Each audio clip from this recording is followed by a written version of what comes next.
You know why I sacrificed my life? My father had said, death is inevitable.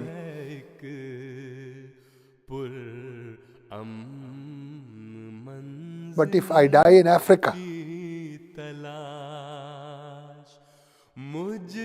our graves will demand that you come and serve in that country for which we have given our lives.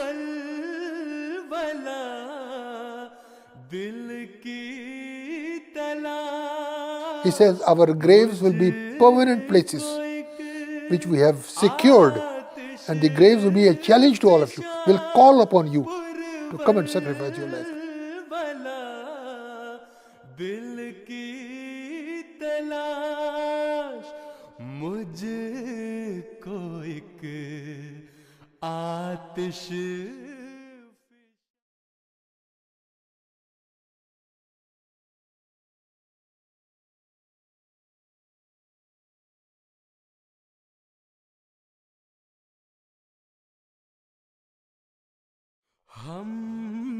You know why I sacrificed my life?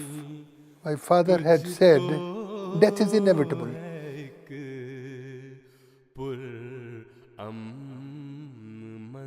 But if I die in Africa, our graves will demand that you come and serve in that country for which we have given our lives. You know why I sacrificed my life? My father had said, death is inevitable.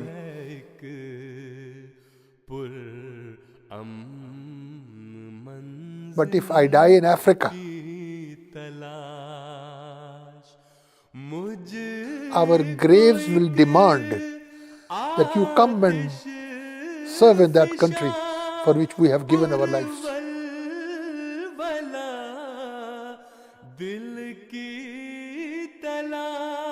He says our graves will be permanent places which we have secured, and the graves will be a challenge to all of you. We'll call upon you to come and sacrifice your life.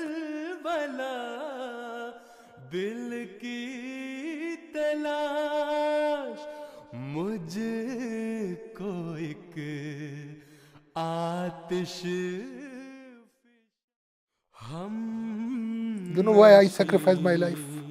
My father had said, death is inevitable.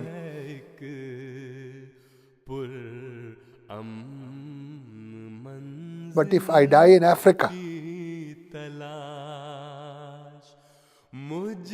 our graves will demand that you come and serve in that country for which we have given our lives.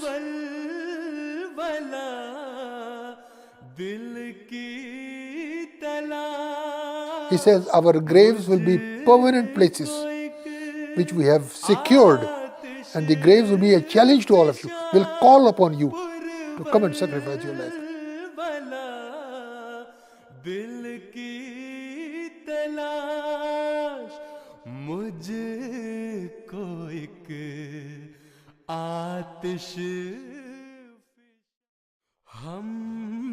You know why I sacrificed my life? My father had said, death is inevitable.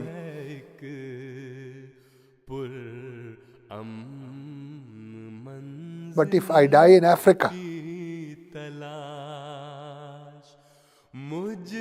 our graves will demand that you come and serve in that country for which we have given our lives.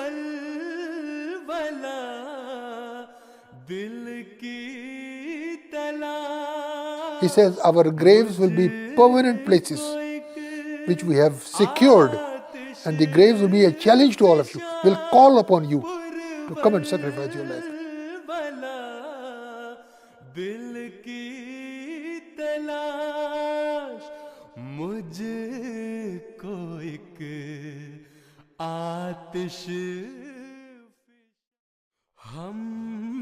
You know why I sacrificed my life? My father had said, death is inevitable.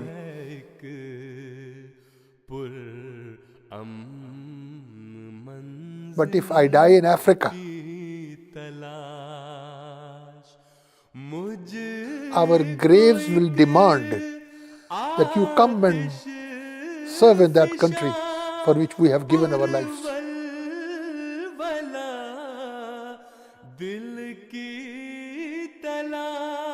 He says our graves will be permanent places which we have secured, and the graves will be a challenge to all of you. We'll call upon you to come and sacrifice your life.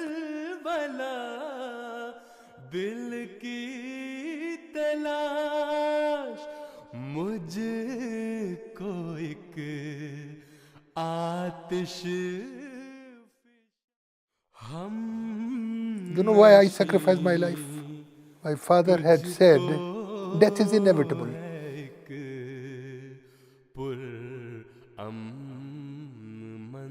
But if I die in Africa,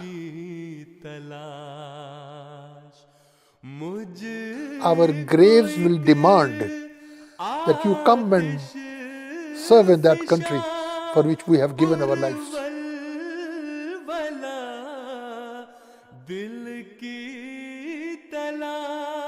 He says our graves will be permanent places which we have secured, and the graves will be a challenge to all of you. We'll call upon you to come and sacrifice your life.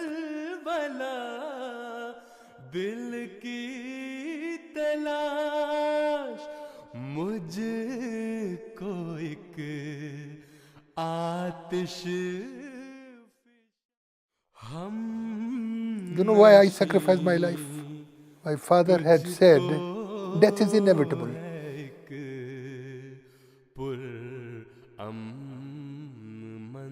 But if I die in Africa, our graves will demand that you come and serve in that country for which we have given our lives.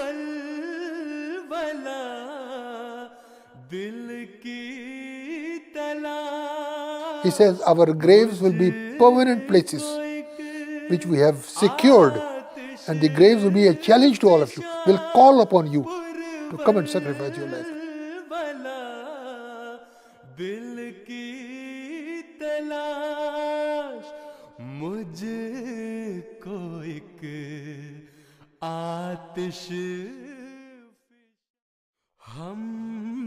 You know why I sacrificed my life?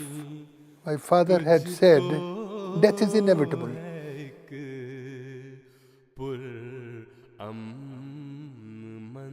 But if I die in Africa, our graves will demand that you come and serve in that country for which we have given our lives.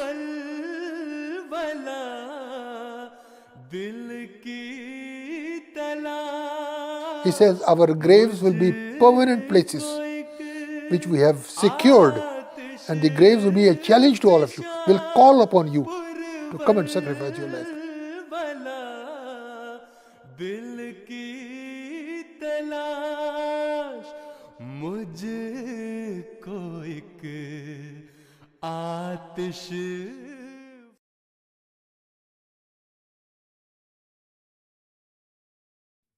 Assalamu alaikum warahmatullah. Walaikum salam. Jazakallah. We'll be starting at like 3:05. Assalamu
You know why I sacrificed my life?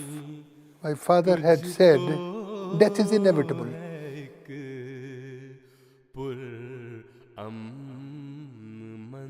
But if I die in Africa, our graves will demand that you come and serve in that country for which we have given our lives.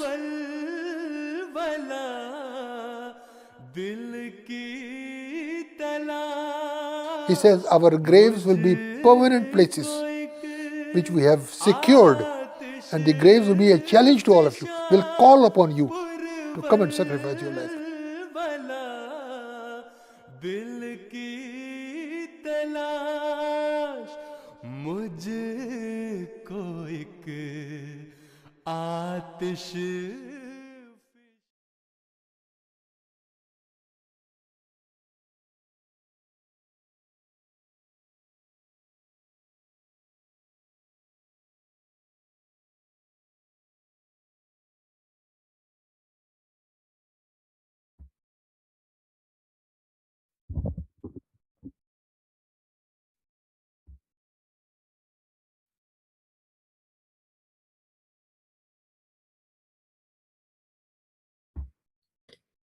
Auzu billahi minash shaitanir rajim. Bismillahir rahmanir rahim.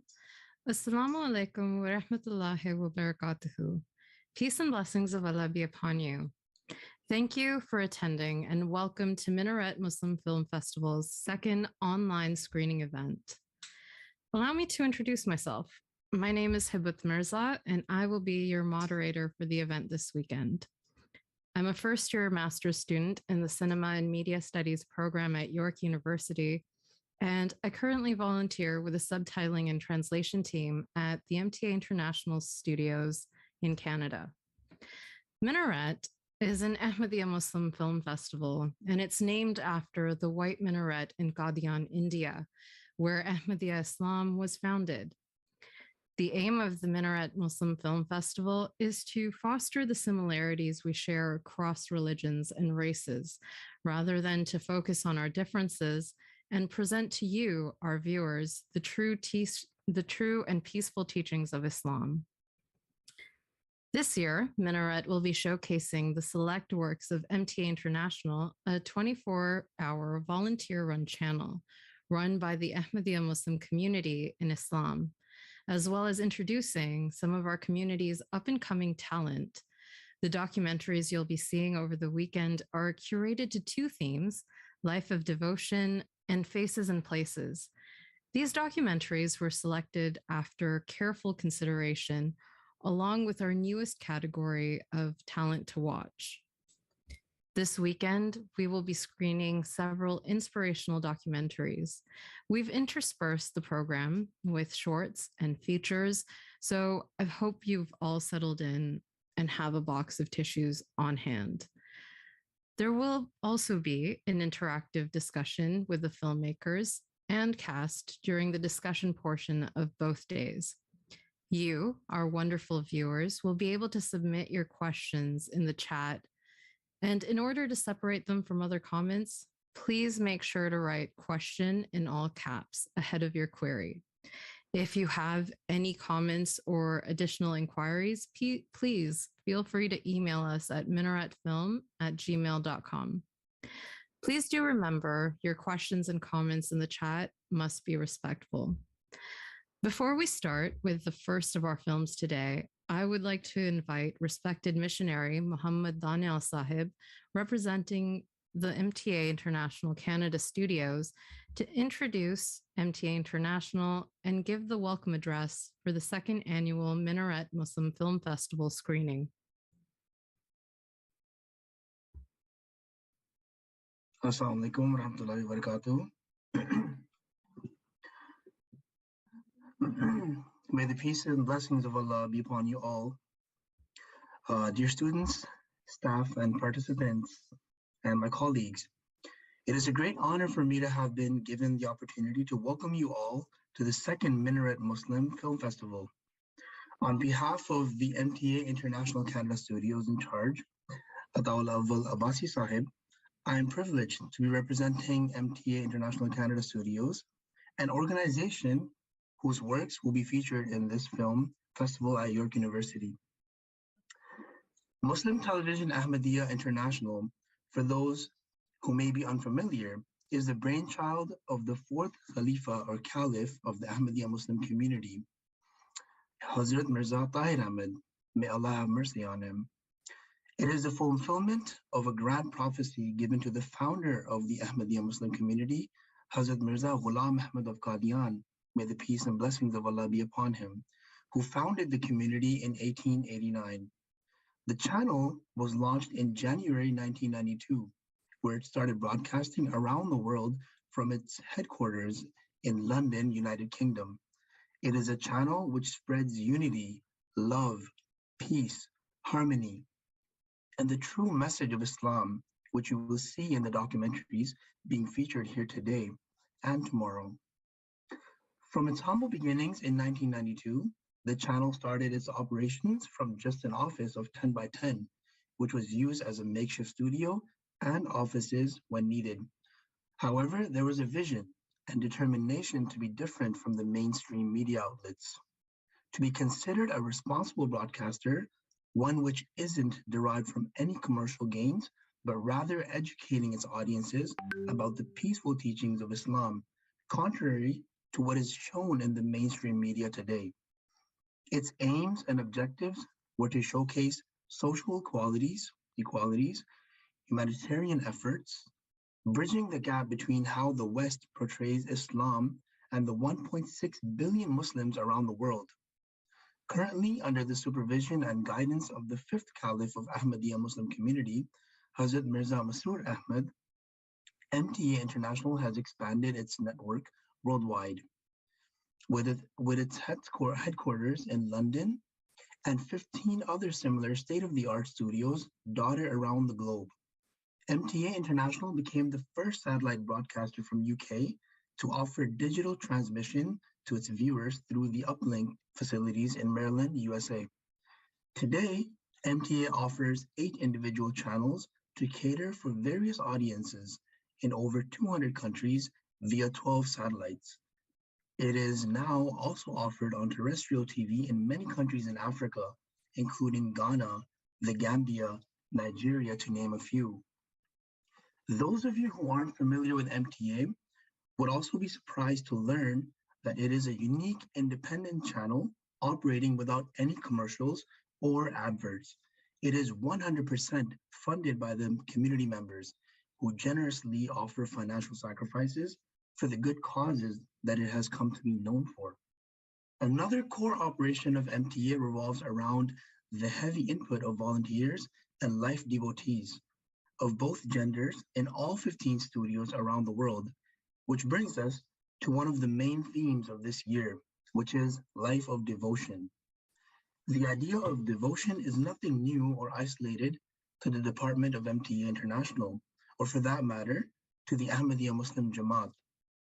Its spirit goes back 1,000 years or thousands of years, according to the Muslim teachings, to the Abrahamic tradition of when he dedicated his son, Ishmael, to the service of his faith and to fulfill the moral and spiritual needs of one's community. It is a long and consistent history of this practice which adds value to the service, which the members of MTA International wield when working for this department. At the moment, almost every single aspect of the work at Canada Studios and studios around the world are managed and executed by life devotees and volunteers, whether it's administration, research, content producing, technical directing, or post-production. Virtually all of the works are carried out by these two groups. As a life devotee myself, there is no concept of 40 hours a week. In fact, we are ready to serve whenever called upon. Many times, our life devotees and volunteers work late nights or show up early in the morning to complete their projects. Other times, due to collaborations with other studios, such as Africa or UK, they have to work throughout the night to accommodate the difference in the time zones. And they come to work without seeking any extra compensation. solely for the service of mankind and attaining the love of God. The element of sacrifice, which is instilled in the Ahmadiyya Muslim community, is the groundwork for its success and integrity. In regards to MTA International Canada Studios, by the grace of God, the Canada Studios has expanded to the western and eastern regions of Canada, with studios both in Calgary and Montreal. MTA, MTA Canada Studios in particular has produced a variety of programs, such as kids programs, programs catering specifically for ladies, various news reports, quiz shows, documentaries, and Ramadan specials, and many more, all which are carried out by the life devotees and volunteers who've learned and developed these skills after joining MTA. I must add over here that all these projects above have been created extremely modest budgets. But having said that, as you will see and have a chance to see the documentaries, they are comparable to the multi-million-dollar documentaries being created by mainstream media outlets. We don't spend weeks and months in luxury hotels on location with lavish five-star catering or hundreds of crew members. It is far from that. The majority of the time, or for the majority of the time, the crew is crashing out in mosques of the countries they go for filming. So with over 1,000 active volunteers, 120 employees, multiple studios in 5 continents of the world, programming in 26 different languages, 8 independent channels broadcasting via 12 satellites, it is fair to say that since its humble beginnings, MTA has evolved leaps and bounds into a significant, powerful, responsible international broadcaster by the grace of God. Thank you very much once again for attending this film festival. I'm sure you'll have a wonderful experience and you'll have an opportunity to learn from the most highly skilled filmmakers in MTA International over the coming next 2 days. I'd like to take this opportunity to pay my gratitude to York University and to the organizers of the event who have given us the opportunity to showcase some of our work. Lastly, I want to extend my invitation to those who may be interested in viewing MTA studios. You are most welcome to visit our studios in Vaughan. In the end, I would like everyone to join me in silent prayer. You can join us in whichever way you feel comfortable with. So having said that, if everybody can join me in silent prayer, dua kar lein.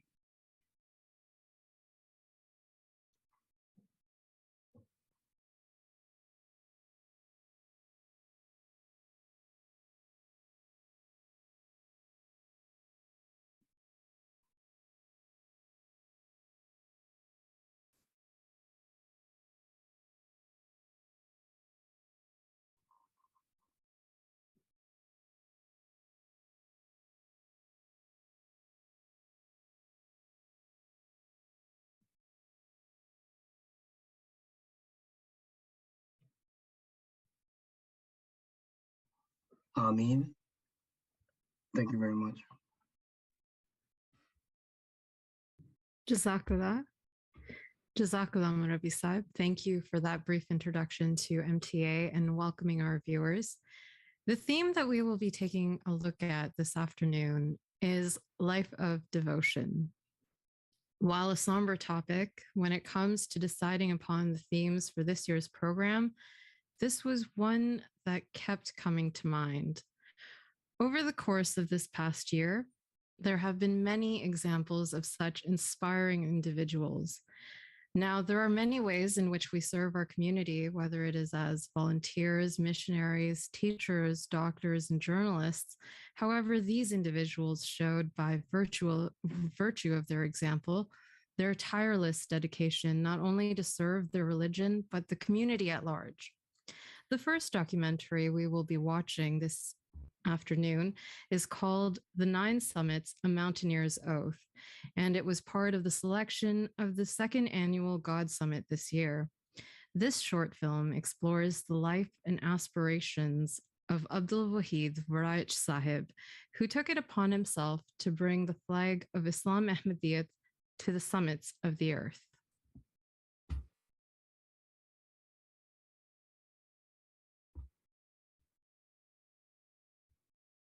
बहरहाल वो एक मकसद के लिए गया था और वो मकसद पूरा करता रहा हमेशा। इस लिहाज से तो हम कह सकते हैं कि वो शहादत ही है उसकी, क्योंकि एक नेक मकसद था उसका और उस मकसद को हासिल करने के लिए उन्होंने अपनी जान कुर्बान की है। हम नशी तुझको है एक पुर मंजिल की तलाश, मुझको एक आतिश फिशा पुरवलवला दिल की तलाश। कहते हैं मैंने सदर साहब से एक मरतबा पूछा कि इतनी ऊंचाई पर और ठंड में अपनी इबादत किस तरह करते हैं, तो उन्होंने कहा कि मुरब्बी साहब, मुझे पहाड़ों पर इबादत करने का बहुत मज़ा आता है। मेरे दिल में ख्याल गुजरता है कि अल्लाह ताला के अंबिया भी पहाड़ों पर गोशा नशीनी में दुनिया के शोर से दूर जाकर इबादत किया करते थे। Ich erinnere mich, bevor mein Vater auf den Mount Everest gegangen ist, meinte er zu uns, Gott hat mir jeden Wunsch oder jedes Verlangen, das ich jemals hatte, erfüllt. Also es gibt nichts, was ich mir noch wünschen würde, das Gott mir nicht erfüllt hätte. Und das sagte er auch in einer sehr, sehr, sehr glücklichen Art und Weise, was mir auch persönlich eine innere Ruhe gibt und mir auch einen Frieden gibt, dass dieser Mann auch wirklich den Frieden erlangt hat, bevor er von uns gegangen ist. कहते हैं कि मैंने एक दफ़ा उनसे पूछा कि क्या आपको हाइकिंग करते हुए डर नहीं लगता, तो क्या कहा कि लगता है, और मेरी फैमिली भी इसको नापसंद करती थी, लेकिन मैंने इसका हल ये निकाला कि मैंने खलीफा से मुलाकात की, मुझसे मिले ये, और उनके सामने ये तजवीज़ की सोचा कि तजवीज़ पेश करूं कि अगर तो उन्होंने इजाज़त दे दी, मेरी तरफ से अगर इजाज़त मिल गई उनको, तो फिर कहते हैं मैंने इरादा किया कि मैं 7 बर-ए-आज़मों की चोटियों को सर करके उन पर लवाए अहमदियत लहराऊँगा। उन्होंने बताया कि उन्हें खौफ था कि उनको मैं कहीं मना न कर दूँ, मगर मैंने उन्हें कहा कि झंडे गाड़ दो अगर जा सकते हो तो अब मैं इंशाल्लाह ऐसा ही करूँगा। तो इस नौजवान ने फिर कभी मुड़कर वापस नहीं देखा। सही पे हम और कुंजे आफियत का जोड़ क्या, सही पे हम और कुंजे। In the year 2021, Abdul Wahid Waresh Sahib completed his mission of carrying the flag of the Ahmadiyya Muslim Jamaat to the highest points of the 7 continents as he hoisted the Lawai Ahmadiyya on the summit of Mount Everest, the 9th and final mountain on his list. जब कभी आपने अपने mission में पेश आने वाली मुश्किलात का भी जिक्र किया तो दिल में कई ख़दशात पैदा होते थे, और मैंने कभी घबरा कर उनसे जब कहा कि ये काम कैसे होगा, तो वो कभी भी नहीं घबराते थे। हमेशा मुझे कहते, आप इस बात की फ़िक्र ना करें कि ये काम कैसे होगा, ये काम तो इंशाअल्लाह अल्लाह ताला ने करना है, और ये काम अल्लाह ताला के फ़ज़ल से ज़रूर मुकम्मल होगा इंशाअल्लाह। और फिर कहते कि जब हज़ूर अनवर अय्यदुल्लाह ताला ने फरमा दिया है कि झंडे गाड़ दो, तो फिर यकीनन खुदा ताला की तरफ से ये काम मंजूर हो चुका है, और वो झंडे तो ऊपर लग चुके हैं, और अब मैंने तो सिर्फ इन्हें लेकर ऊपर पहुंचना है।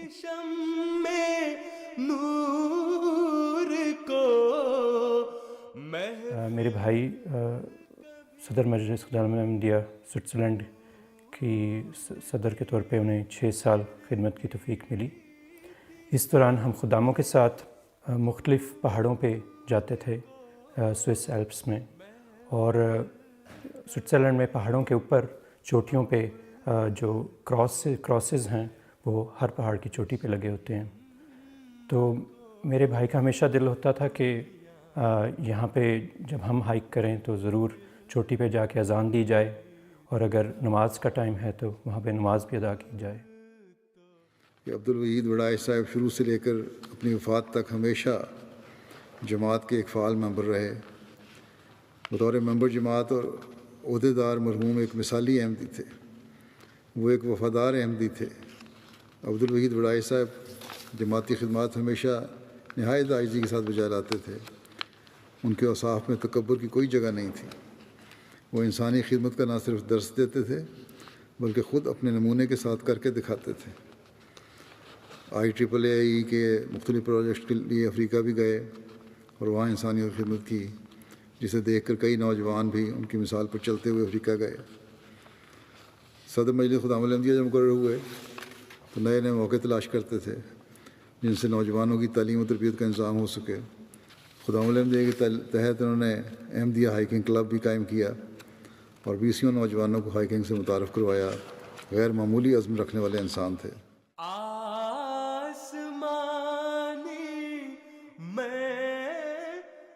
Mein Vater war für mich auch eher wie ein älterer oder ein großer Bruder. Er hat mich in jeder Situation und in jeder Sache unterstützt. Und wenn es irgendwelche Probleme gegeben hatte, dann konnte man immer zu ihm gehen. Er war immer für einen da. Sogar als ich mich entschieden habe, zur Jamia zu kommen, war ich mir am Anfang etwas unsicher. Aber er hat mich wirklich sehr unterstützt und mich auch sehr motiviert. Und er war auch sehr, sehr, sehr stolz auf meine Entscheidung. Und ich verdanke ihm auf jeden Fall sehr vieles. Als ich 13 Jahre alt war, hat mein Vater mich auf Afrikas höchsten Berg, dem Kilimanjaro, mitgenommen, was für mich ein unvergleichliches Abenteuer war. Denali ये Alaska में located है और ये north America बर-ए-आज़म north America का ये highest पहाड़ है और ये मुश्किल इसलिए समझा जाता है कि ये दुनिया का सबसे ठंडा पहाड़ है और इस पहाड़ पे आपको सारा का सारा सामान जो सा है अपने 3-4 हफ़्ते ख़ुद उठा के लेकर जाना होता है। मसलन आपके जो से हैं खाना है, कपड़े हैं, टेंट हैं, स्लीपिंग बैग, एवरीथिंग जो सी आपने ख़ुद ही उठा के लेके जानी है पहाड़ के ऊपर तक। और उन्होंने लेकिन प्लान ये किया कि इस दफ़ा मैं गाइड के बगैर जाऊंगा। उनको ख़दशा था कि देख रहे थे कि कई ऐसी एक्सपीडिशंस 3-4 दफ़ा जा रही हैं और उन कामयाब नहीं हो रही, तो उनका था कि इस तरह मेरा 3-4 साल लग जाएंगे। तो उन्होंने फिर एक ग्रुप बनाया, दो बंदों का ग्रुप था, छोटे ग्रुप में बस विदाउट गाइड वो निकले। इसमें लेकिन डेंजरस बात ये होती है कि आपको अपना रास्ता भी फिर खुद ही देखना होता है। अगर आपके साथ गाइड ना हो, आपको वेदर का अंदाज़ा करना पड़ता है, टेंट कहाँ लगाना है, अगर कोई टेंट उड़ जाता है या आप किसी खाई में गिर जाते हैं तो कोई आपके मदद के लिए वहाँ पे इंसान आपके फिर करीब नहीं होता। जो ऊपर टेम्परेचर था वो -70 डिग्रीज़ सेल्सियस था और उसी दिन का एक वाक़या ये हुआ कि एक फ़्रेंच एक्सपीडिशन में जा रही थी, उनका जो गाइड था उसकी नाक फ्रीज़ हो गई, विच मीन्स कि बेसिकली वो नाक फिर उसकी काटनी पड़ती है बाद में। तो इस तरह का हाई विंड्स और बहुत मुश्किल हालात थे, लेकिन उन्होंने अपने तरफ से फिर पूरी तैयारी की और खुदा ताला पे तवक्कल किया और वो इस मिशन पे गए और अल्लाह के फ़ज़ल से वो कामयाब भी हो गए। इस बात से भी बल्कि बंदे को पता चलता है कि अगर आप अपनी तरफ से तैयारी करें और खुदा ताला पे तवक्कल करें और अगर हजूर की दुआएं आपके साथ हों तो खुदा ताला आपकी ज़रूर मदद करता है। इसी देनाली माउंटेन के रिलेटेड एक छोटा सा वाक़या है, ये हजूर ने अपने खुतबे में भी फरमाया था कि इनकी हाथ की दाईं उंगली जो सी है, ये आगे से आधी उंगली जो सी है ये फ्रॉस्ट बाइट इन्हें हो गया था और फ्रीज़ हो गई थी और डॉक्टरों का यही इनको था कि ये हमें काटनी पड़ेगी आपकी ये शहादत की उंगली। तो इनको बहुत मल के हुआ कि ये तो मैं खुदा ताला के मिशन के लिए यहाँ पे गया हूँ और ये मैं इस उंगली के साथ खुदा ताला की वहदानियत का मैं इजहार करता हूँ हर नमाज में, तो मैं नहीं ये कटवाना चाहता। तो अल्लाह के ताला के फ़ज़ल से और हजूर की दुआओं के साथ ये इनकी उंगली बिल्कुल ठीक हो गई और उसको फिर काटना नहीं पड़ा।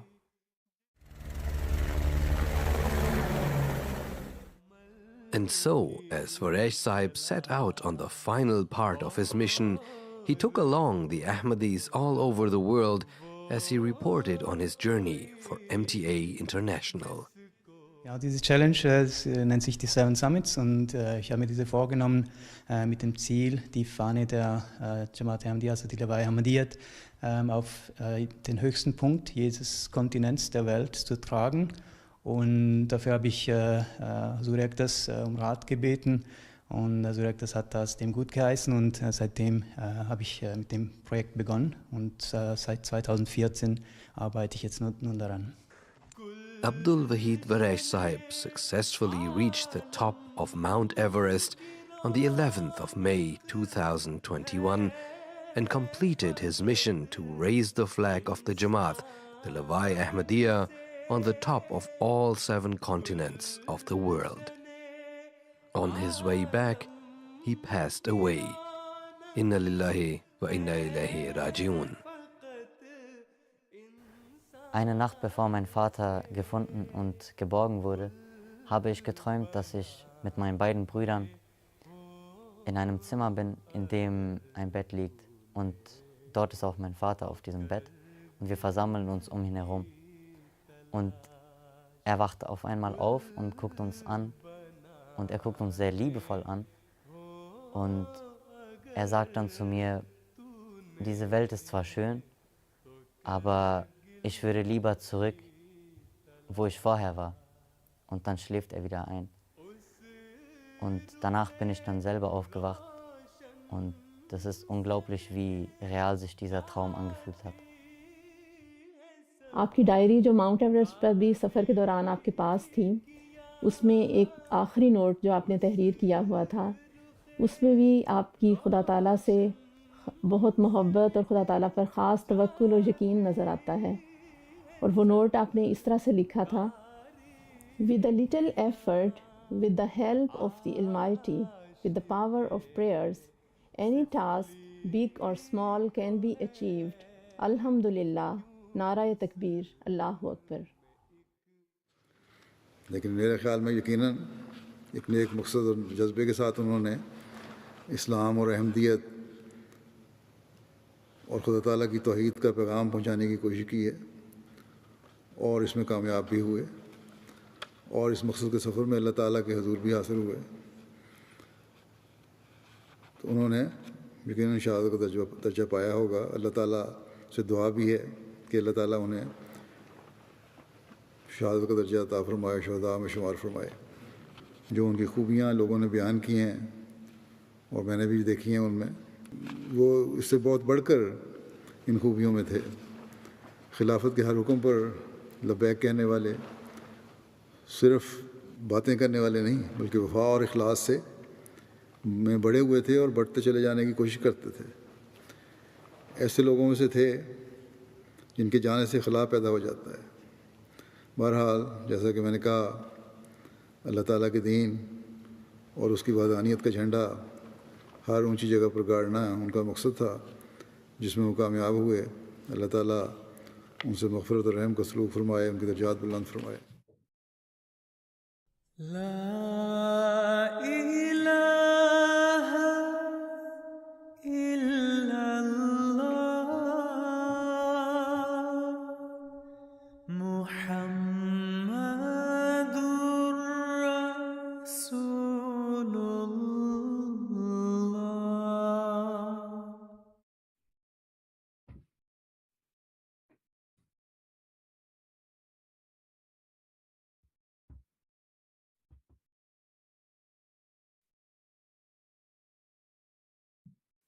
Welcome back.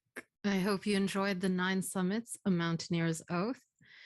This year has been one that has had rather difficult losses, especially for our Canadian community. As a child, I was very fortunate to have grown up with these impressive and influential elders. It would be remiss if I didn't at least mention the recent passing of Maulana Naseem Mehdi Sahib, who was a former missionary in charge of the Canadian community. Participating in MTA classes that he presided over was part of what further developed my own interests in volunteering for MTA. Another one of those respected elders was Maulana Mubarak Nazir Sahib. His speeches were full of passion and fortitude, forcing one to self-reflect and improve. He was truly a master orator, and his speeches were unforgettable. This next short documentary gives a glimpse into this revered personage and the 60 years he spent ardently serving Islam Ahmadiyya.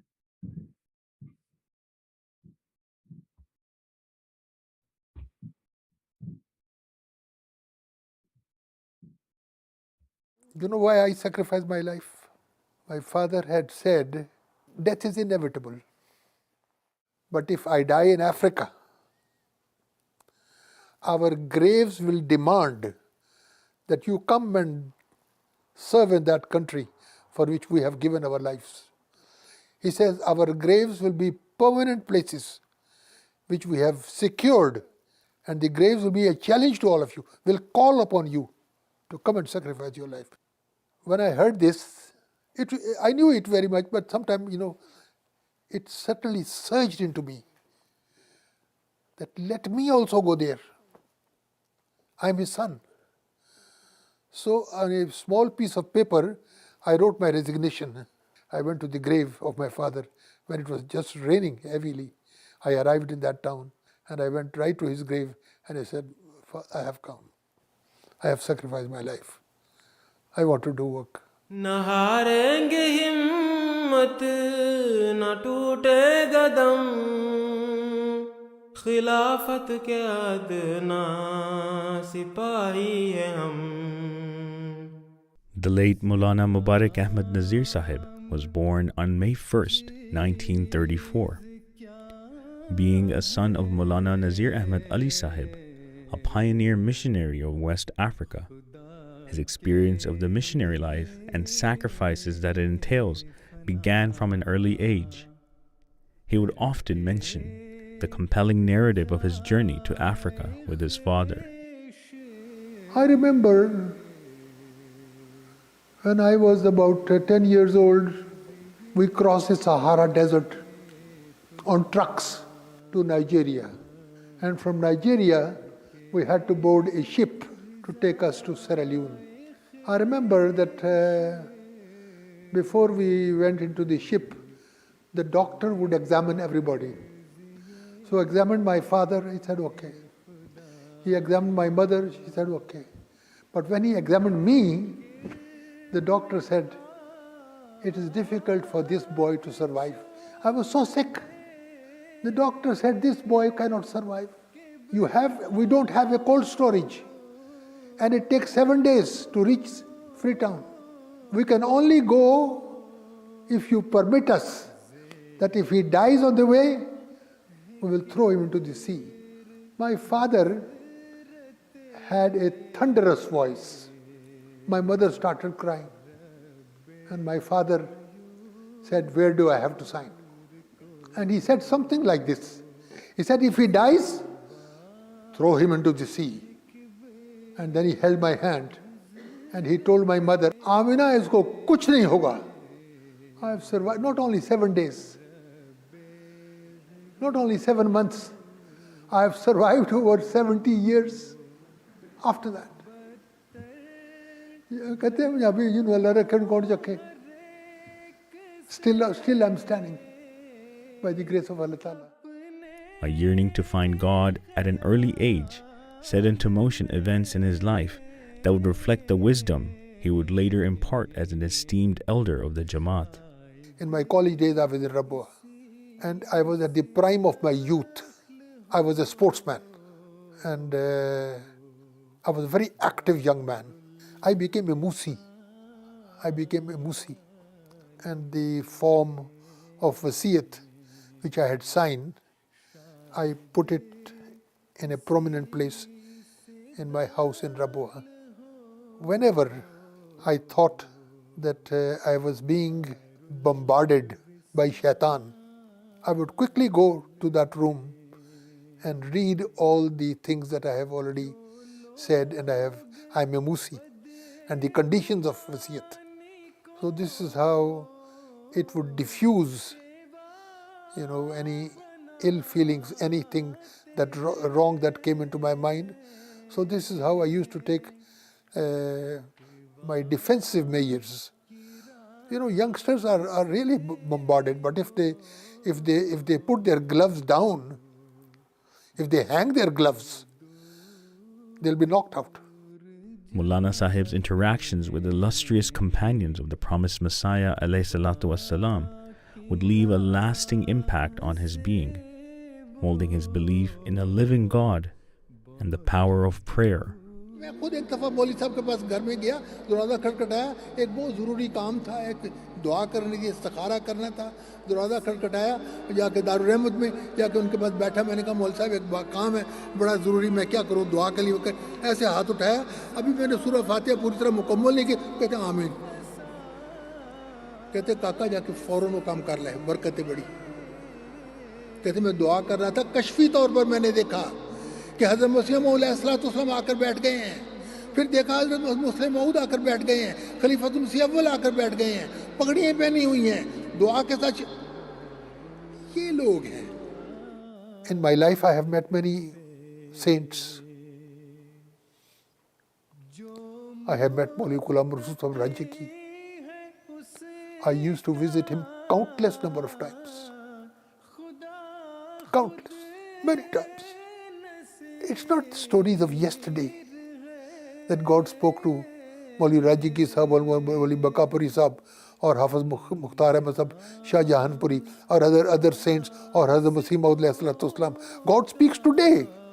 वो खुदा अब भी बनाता है जिसे चाहे कलीम, अब भी उसे बोलता है जिसे वो करता है प्यार. Even today, God still befriends those people who are good people. He speaks to them today. He's not a symbolic God. He's not an academic God. He's a real God who loves us. He speaks to us. He speaks to us in different ways. Through his powerful speeches and addresses, Maulana Mubarak Nazir Sahib's compelling words would move the hearts of young and old alike. And as the years passed by, his message would reflect a sense of greater urgency and appeal. Inspiring a generation of youth became a hallmark of his discourse. You are the children of Hazrat Masih Maud Alaihissalam. You're not only the children of the Khalifatul Masih, you're not only the children of Hazrat Masih Maud Alaihissalam, you are the children of the Holy Prophet Muhammad Sallallahu Alaihi Wasallam. How long are we going to talk about Dr. Abdul Salam? There are Abdul Salams hidden in you. You have that capacity. وَجَعَلُوا الَّذِينَ تَبَعُوكَ فَوْقَ الَّذِينَ كَفَرُوا إِلَىٰ يَوْمِ الْقِيَامَةِ. You have rub that bottle. Let the genie come out. There is a genie hidden in you.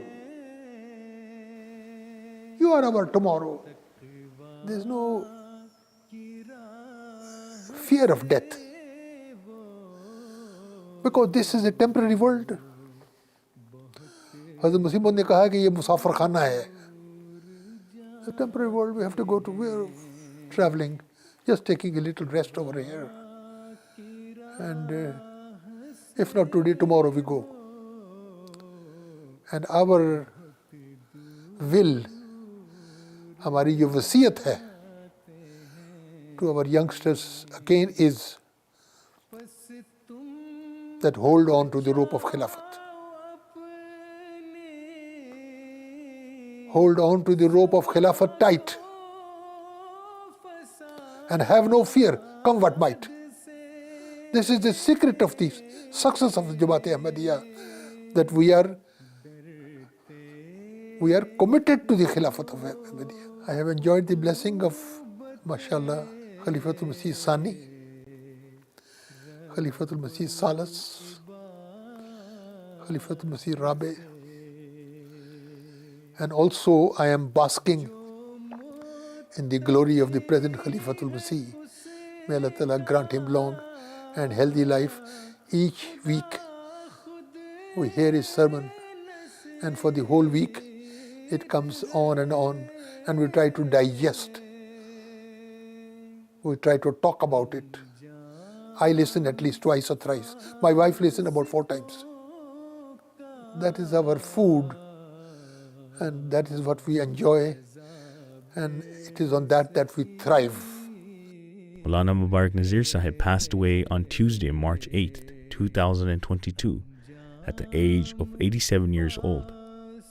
Acknowledging the nearly 6 decades of service of this humble servant of Ahmadiyyat, Hazrat Khalifatul Masih V, may Allah be his helper, gave a beautiful tribute to Maulana Sahib in his Friday sermon, dated March 18th, 2022. मैं मरहूम का भी जिक्र करना चाहता हूँ, ज़्यादा पढ़ाऊँगा जुमे के बाद। ये मुकर्रम मोहतरम मौलाना मुबारक नज़ीर साहब हैं, जो जामिया कनाडा के प्रिंसिपल भी रहे हुए हैं और वो लोग इंचार्ज कनाडा भी रहे हैं। 8 मार्च को उनकी वफ़ात हुई थी 87 साल की उम्र में। इन्ना लिल्लाहि व इन्ना इलैहि राजिऊन। अल्लाह ताला के फज़ल से मूसी थे, बड़े बेनफ्स, मुतवक्किल अल्लाह, दुआ गो, कनात पसंद इंसान थे, बड़ी दरवेश सिफत थे। इनको देखकर मुझे हमेशा हकीकी बुज़ुर्ग देखने का एहसास पैदा होता था। बहुत सी खसूसियात के हामिल थे और एक मिसाली वाक़ई ज़िंदगी थे, और मुरब्बियान के लिए ख़ास तौर पर एक नमूना थे। इनकी ज़िंदगी दीन को दुनिया पर मुक़द्दम करने की एक अमली तस्वीर थी। हमेशा जमात खिदमत की और खलीफा वक्त की इताअत को अपना नस्बुल ऐन बनाया। जैसा कि मैंने कहा, फ़न तक़रीर में भी महारत रखते थे। उर्दू और अंग्रेज़ी दोनों ज़ुबानों में बड़े कादिर और कलाम थे। बहुत पुरअसर तकरीरें होती थी। इनकी अहलिया लिखती हैं, मुतलफ़ी साहिबा, कि सारी ज़िंदगी बहुत नेकी और तकवा के साथ इन्होंने बसर की। जमात के एक एक पैसे का दर्द रखते थे और अपनी ज़िंदगी नहायत सादगी से गुजारी। सेरा लीवन छोड़ने के बाद भी वहाँ के बहुत से गुरबा की मदद मुस्तकिल तौर पर खामोशी से करते। कहती हैं, मैं इस बात की गवाह हूँ कि वो बेहतरीन वक्फ़े ज़िंदगी के साथ साथ बेहतरीन खामन और नहायत शफीक बाप भी थे। हमेशा इस बात की फ़िक्र में रहे कि जमात मुझ पर इतना खर्च कर रही है तो मैं किस तरह फ़ायदा पहुँचा सकता हूँ। अक्सर इस बात को भी दोहराते थे कि मैं खलीफा वक्त की नाराज़गी किसी सूरत में भी बर्दाश्त नहीं कर सकता। यकीनन वो एक आलिम व अमल थे और इसीलिए उनकी तकरीरों का लोगों पर असर भी बहुत होता था। लेकिन खिलाफत के सामने आजिज़ी की इंतहा थी उनकी। अल्लाह ताला उनके दर्जात बुलंद फरमाए, उनकी औलाद और नस्ल को उनके नक्शे कदम पर चलाए, इनकी दुआओं का इनकी औलाद को वारिस बनाए, नस्ल को वारिस बनाए, और अल्लाह ताला जमात को भी इन जैसे बेलौस खिदमत करने वाले अता फरमाता रहे। ख़ास तौर पर जामिया के कनाडा के जो पढ़े हुए मुरब्बियान हैं, उन्होंने बहुत से वाक़यात लिखे हैं इनके के साथ, किस तरह वो तरबियत करते थे, किस तरह उन्होंने तबलीग करना सिखाया, किस तरह अखलाक सिखाए, किस तरह दीन सिखाया। बहरहाल उन्होंने बहुत फैज़ पाया उन मुरब्बियान ने। तो ये सिर्फ़ उनको याद रखना चाहिए कि सिर्फ वाक़यात याद रखने के लिए या बयान करने के लिए ना हों, बल्कि इन मुरब्बियान को भी इन चीज़ों का अमली नमूना बनना चाहिए। अल्लाह ताला इनको भी तौफ़ीक़ अता फरमाए।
Thank you for joining us and welcome back.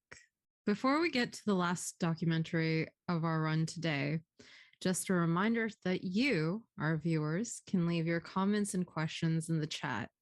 If you'd like to ask your question and you want it to be asked during our interactive discussion, please make sure to type question in all caps in front of your query. Now, turning to our final documentary of this evening on the theme of life of devotion.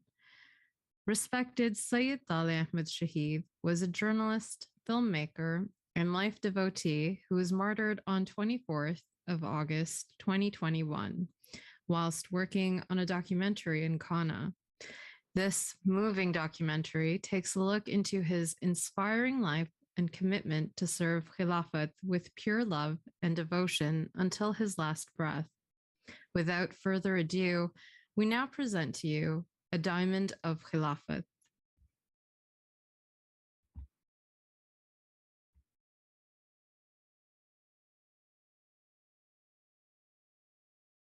एक हीरा था जो हमसे जुदा हो गया। उसने एक नज़म लिखी थी और इसने शुरू ही इस तरह किया था कि मैं खलीफा वक्त से सबसे ज़्यादा प्यार करता हूँ, और ख़त्म इस तरह किया था कि खलीफा वक्त से जो मुझे प्यार है और मोहब्बत है वो उन्हें कभी पता नहीं चलेगी, लेकिन ऐ प्यारे तारे, मैं तुम्हें बताता हूँ कि तुम्हारे इन आखिरी अल्फाज से पहले भी मुझे पता था कि तुम्हें खिलाफत से प्यार और मोहब्बत का ताल्लुक़ था। तुम्हारे हर अमल से, हर हरकत व सुकून से, जब तुम्हारे हाथ में कैमरा होता था और मैं सामने होता था तब भी, और जब तुम कैमरे के अलावा मिलते थे, तुम्हारी आँखों की चमक से इस मोहब्बत का इजहार होता था। तुम्हारे चेहरे की एक अजीब किस्म की रौनक से इस मोहब्बत का इजहार होता था। गर्ज़ कि हर तरह तुम्हारे हर अमल से ये लग रहा होता था कि किस तरह तुम इस मोहब्बत का इजहार करो जो तुम्हें खलीफा वक्त से है। हाथली फूल का वो फूल वो महबूब गया। On the 24th of August 2021, the 14th day of the holy month of Muharram, 1443 after Hijrah, a most devoted servant of Islam Ahmadiyyat, a true follower of Khilafat, and an exemplary Waqf Zindagi, Syed Taalay Ahmed was elevated to the status of a Shaheed, a martyr in the way of Allah. Syed Taalay Ahmed was ambushed while filming for a Muslim TV channel. He was in Ghana to report on charity work carried out by the Muslim community for the TV channel MTA, and it seems he was focused on his job to the very end. To know his life and pious actions is not only a source of inspiration, but how we keep the blessed memory of those who made the ultimate sacrifice for their Lord's sake alive. उसके अखलाक निराले थे, अदाएं थी अजीब।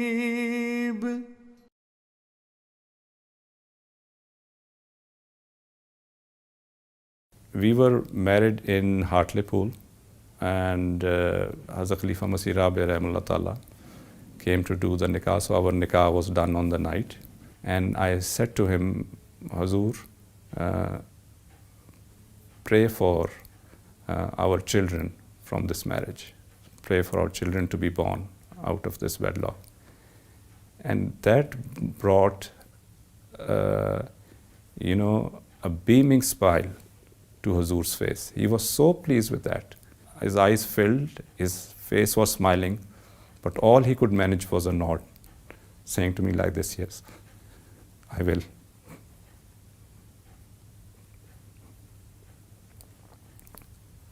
And Taalay was not even conceived then, but the prayer started from him I think from that moment. Syed Taalay Ahmed was born to Syed Hashim Ahmed Sahib and Taiba Ahmed Sahiba on the 9th of February 1990. Ya Rab hai tera ihsan.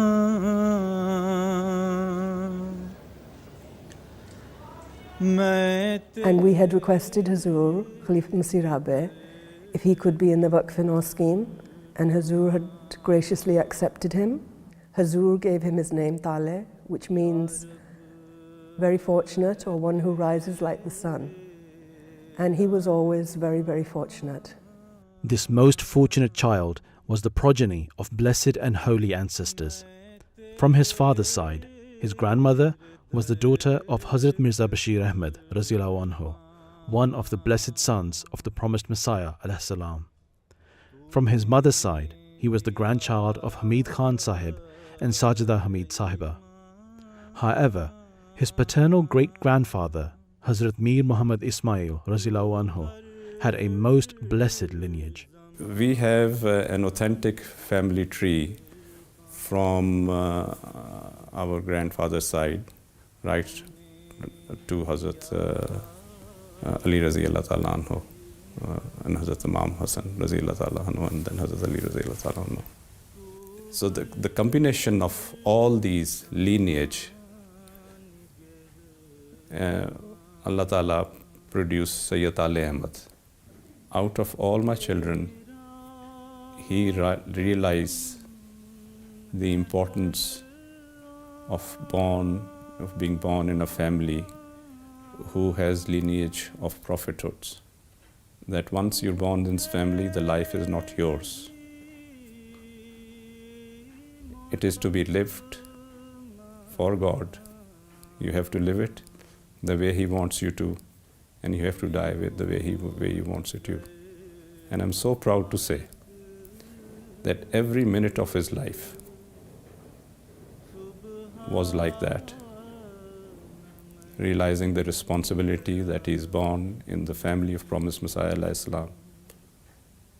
And going beyond that, he's born in the family of Rasulullah sallallahu alaihi wasallam.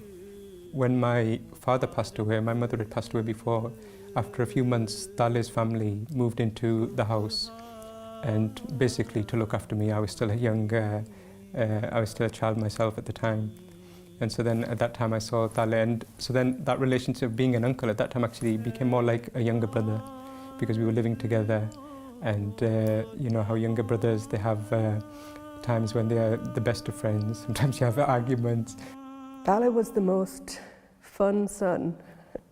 Loving, warm, confident, charming, such good company, such a great sense of humour,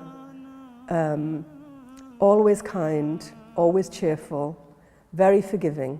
Once Hazrat Khilafat Masih IV, he came to Hartlepool, and Taalay was only 3 or 4 years old and they were running around. So once Hazur was joking with my mum, and she said, out of the 4 kids, who do you think's the most intelligent?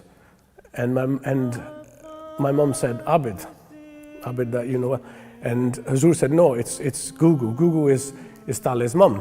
But he said, this little one, and he pointed to Taalay. He said, he's going to be more clever than all of them put together. When 5 years old, he came to England and started school over here. And at that time, the teacher sent me, that this is what he has written, which was for incredible, I thought, for a 5-year-old, and I've still kept it. He said there was a plant and it was dying. And then there came a worm to live underneath the plant and gave it life, and the plant started living. When worms actually bring life to the plant by burrowing through and making the air and nourishment go to the roots of the plant. So the 5-year-old had the understanding of that. Abid Khan Saab, who is our Mamu, was head boy at school. And Taalay, I think, wanted to be head boy as well because he was. And at that point, he had to do a speech, an election speech. And for that speech, he dressed in a shalwar kameez, and then he wrote a witty poem which he recited. So the fact that he won this competition just showed his character and what people thought of him. And he never, he never felt inferior. The fact that he went in a shalwar kameez to say, I'm Pakistani, and I'm proud of it. He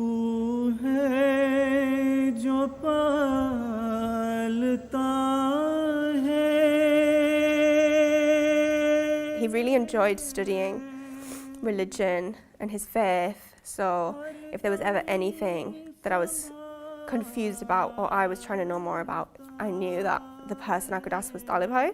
My sister, so she wanted him to, even though she was waqf, she wanted him to do medicine first and then do waqf. But his heart was never really into it, so he didn't really enjoy it very much. He was extremely intelligent, but it wasn't his passion. He was just doing it because his mum told him to do it. So he didn't pursue that, and they asked Hazur advice. Hazur said, by the time he finished this, he did a biomed Syed degree with the intention to do medicine, but he didn't really find his heart in that, so he didn't want to do the whole medicine. Hazur Ayatollah bin Nasr Aziz realized this problem, and he took him under his wings. So I still remember that he said, okay, you live in 39 over here. And he said, to start with, what you do is, meaning by his work started from the same time, that this is 5-volume commentary and you start reading it. Hazur realized what is his abilities. So he said, okay, you do masters in journalism. Now, Hazur said do masters in journalism, and it's a very interesting incident, but he has no degree. But anyway, as Hazur instructor, he applied for masters in journalism to Sunderland University, which was close to our house. And he got admission, which was, totally extraordinary. From that point onward, Taalay was not the Taalay we knew from when Hazur took him over. He was, with us, he was like a diamond with coverings all over it and looked just like a stone. But Hazur polished him and made him into a diamond. वो शख्स नहीं, वो मेरा दिल है. When we heard the news of Taalay's passing, Ahmed, my brother, passed on some messages that Hazur, some comments, some lovely things that Hazur had very kindly said. And in that, Hazur had said he was a hira, which meaning a diamond. And immediately I could feel in my heart gratitude to Allah, and I could feel that, Khilafat is such a blessing and so divinely inspired, because many years before, when I was considering my husband's rishta, so even before I was married, and I was doing my istikhara prayer, I had had a dream whereby I had gone through a very icy road and ended up in a wooden sort of cabin area where there was a very holy gentleman wearing one of our flat topis that MDs wear. And I knew about this gentleman that he was extremely trustworthy, and I trusted him beyond anything. And he took out in front of me many jewels, and I just gained the impression that he was the richest man in the world in the dream.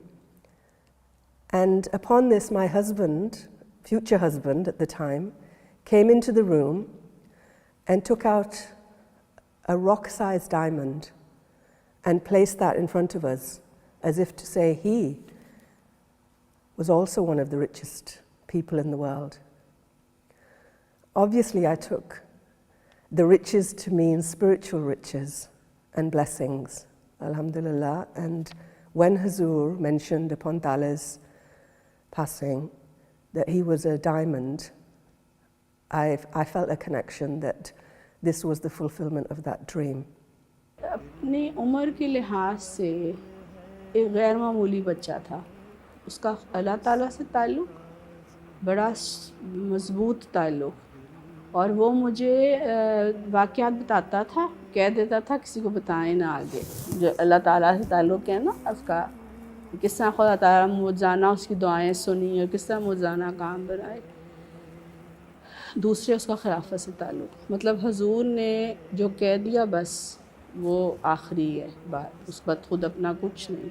In 2013, Taalay, who was a Waqf now, was appointed as a Waqf Zindagi by Hazrat Khilafat al-Masih, and he was appointed under my supervision in the press and media office. And Taalay worked there for 2-3 years in the press and media office. So he was spending half his time in MTA News and half his time in press office.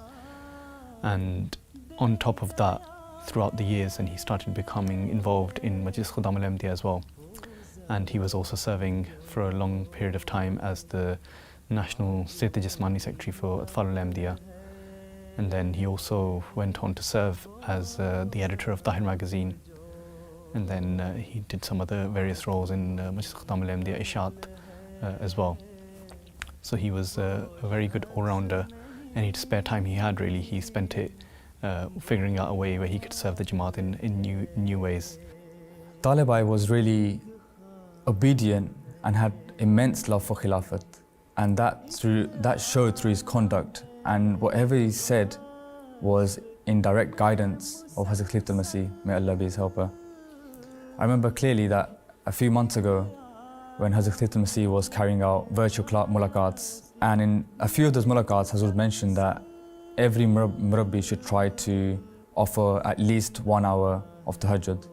But Taalay took this guidance upon himself, and he wanted to carry out as if he was given this direct guidance. ताले का वजूद ऐसा था, वो इस मोहब्बत का इजहार नहीं करना चाहता था, बल्कि छुपाना चाहता था, लेकिन नहीं छुपता था। अल्लाह ताला किसी न किसी रंग में उसका इजहार करवा देता था, इसलिए वो मुझे बहुत प्यारा था। हर वक्त इस फिक्र में रहता था कि कब खलीफा वक्त के मुंह से कोई बात निकले और मैं इस पर अमल करूं। When we watch a football match, we often see the commentators say, or the players themselves say, that they would run through a brick wall for a manager. And of course, the work of the Ahmadiyya Muslim community is far more important than a mere football match. But I've often seen that the way Hazur addresses his workers and cares for his workers, he gives guidance with such wisdom that you become so motivated, you feel like you could actually run through a wall to fulfill the instructions of Hazrat Khilafat al-Masih. With just 3 days to go till Hazrat Khilafat al-Masih addresses 35,000 Ahmadi Muslims at the opening session of Jalsa Salana, Germany, preparations are already fast underway behind me. It was decided that Taalay would work in MTA News full-time. And it was around that time, or just a little bit before that, I'd been given the duty and responsibility of being the director of MTA News, in charge of that department. Taalay was of that young generation who brought some excitement and a breath of fresh air to that team, and really, changed the way in which the news was presented on MTA for the better. By far for the better, and clearly under the guidance of Hazur. He didn't go to Jamia. His first love was, the work he did for the Jamaat, and that was always his sort of end goal, to sort of serve the Jamaat, which he ultimately did very successfully. When he was Syed Jismani Secretary, he brought that into MTA News as well. He made sure that, if there's an opportunity to cover MTA News stuff whilst doing his Khudam al-Ahmadiyya stuff, he did that, and he did it so well as well that he covered Atfal Football League as part of MTA News, and he used to make stories about it regularly when the football leagues were running. And of course he did the Ahmadiyya Muslim Youth Football Club, a documentary as well for Love in the Game.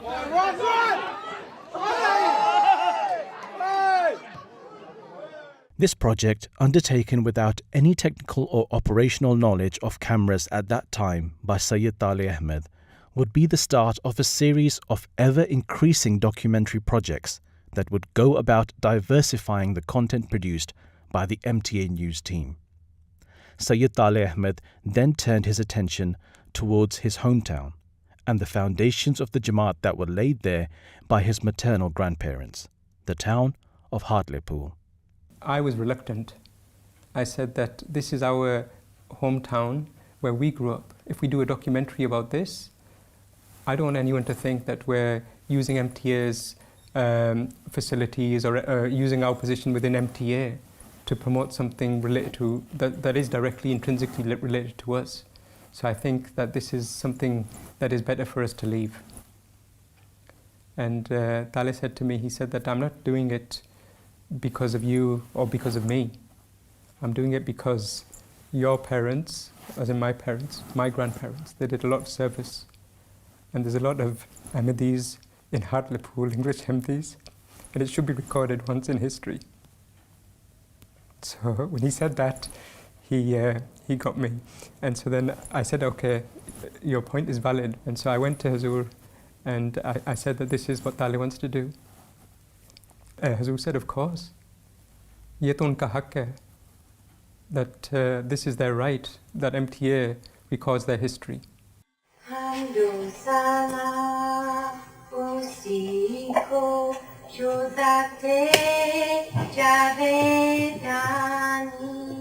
How do our youngsters, how do we know, and even our kids and our grandkids, how do they know the history of Ahmadiyya unless somebody makes the effort to document it? In the old days, people used to write, biographies, but the kids these days haven't got the patience to read biographies, like my kids haven't got patience for that, but they're quite happy to watch a 20-minute YouTube video where then it documents everything. مسرور يا بحر الهدى أرض التقى والنور جئناك نبغي بيعة نمضي بها للنور. It seems that these two projects, as great as they were just a warm-up for Syed Taalay Ahmed to pursue the very center of his calling, his unmatched love, drive and passion for the representative of the promised Messiah, والسلام, Hazrat Khilafat al-Masih, Ayyadahullah Ta'ala bin Nasir al-Aziz. Then he told me after that he wanted to do something about the election of Hazrat Khilafat al-Masih Khamis. He started preparing a documentary, and when he showed it to me, there was one or two minor things, but I remember seeing it and thinking that it's truly beautiful. It's something that is really, really, I think, it's touched my heart so much. But the only, I think, small issue was over the title. And so I took the DVD to Hazur, and Hazur was watching the video. And at one point, Taalay's father, he said something about his own experiences. He was in the documentary about how it felt that we were without a shepherd. And Hazur was doing his work, and suddenly Hazur looked up. He said, "Yeah," and I was a bit confused. And then Hazur said, "Shepherd ka lafz," the word shepherd, and still I didn't follow. And Hazur said, "Ke 4 days without a shepherd." And then I said, "But Taalay, we've got a title." And he was like, "What is it?" And I said that 4 days without a shepherd. Hazur's heard your father's interview, and then this. And Taalay on the phone, he just became so overwhelmed and emotional. And this interview here is in Masjid Fazal. I remember I was just sat in my car just a few meters away. At the time, Hazur lived here in Masjid Fazal. And Taalay was completely overwhelmed, and he was just saying, "I can't believe that I have this honor, that Khalifa Waqt has chosen the name for my documentary." Khalifa Masih Rabe रहमतुल्लाह ताला की तदफीन के वक्त मेरे दाएं तरफ आकर खड़ा हो गया. मैं नहीं जानता था कौन खड़ा है. अब तस्वीर देखी तो फिर मुझे अंदाज़ा हुआ कि कौन था और क्या मौका था. लेकिन इस 13 साला बच्चे ने शायद उस वक्त ये ऐद किया था कि मैं वक्फ़े नौ हूँ और अब मैंने खलीफा वक्त का मददगार बनना है, दस्ते रास्त बनना है. और फिर उसने सालों बाद अपनी तालीम मुकम्मल करके इस ऐद को पूरा किया और निभाया और खूब निभाया. One of Taalay's lasting legacies is that the standard of documentaries in MTA has definitely gone up, not just through the news department, but the production of producing documentaries in the last 2, 3, 4 years, which are of much higher standard to previous. And I think Taalay's efforts have played a role in that. Every program that he made, no matter what topic it was, whether it was the news items and the other documentaries that he made, his love for Khilafat and bringing people closer to Khilafat was a center theme. And I think in that regard, our next generations, our children owe a lot to him, because he played a vital role in that with his programs and documentaries. Obviously, he made several excellent documentaries which touched the hearts of millions of Ahmadis around the world. But for me, I think his main legacy which he left was This Week with Azul. खलीफा के हम हैं खलीफा हमारा वो दिल है हमारा. About 2-3 years ago, Taalay came to me and he said that whenever Hazur has an event or a public event or a program, we publish a short report on that day.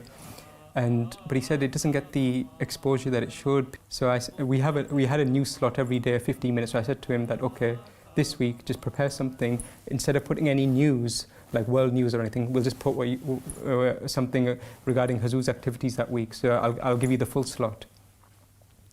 And so he prepared something and he sent it to me on WhatsApp or YouTube or whatever, and I checked it, and it was a very nice piece about some of Hazur's meetings that week. And so I said, go ahead, put it out there. And then just before it was a couple of hours before he said to me, he said, what do we call it? We can't just call it world news. And I didn't have time to seek Hazur's guidance on this because the broadcast was in an hour. I didn't have mulaqat, or I already had mulaqat that day. And so I was just racking my brains, and I said to him, for this week, just call it This Week with Hazur. I said, it's a simple, basic thing. Just call it that. Assalamu alaikum and welcome to MTA News. Each week we bring you a brief glimpse into Hazur's activities. And mashallah, we got so much feedback on that first episode. I got calls after calls that we love this program. The viewership was very good. Throughout that early period, we used to produce everything. But I think this program really has come into its own during the pandemic, because people were desperate, especially in the early parts, to see Hazur, to hear from him. One benefit is that, which I get from this virtual mulaqat, is that I can see your faces. I can see how strong and staunch the people of the community are in their faith. And I can see the love for the Khilafat on their faces, as I can see on your face. So this is the benefit which I am also getting.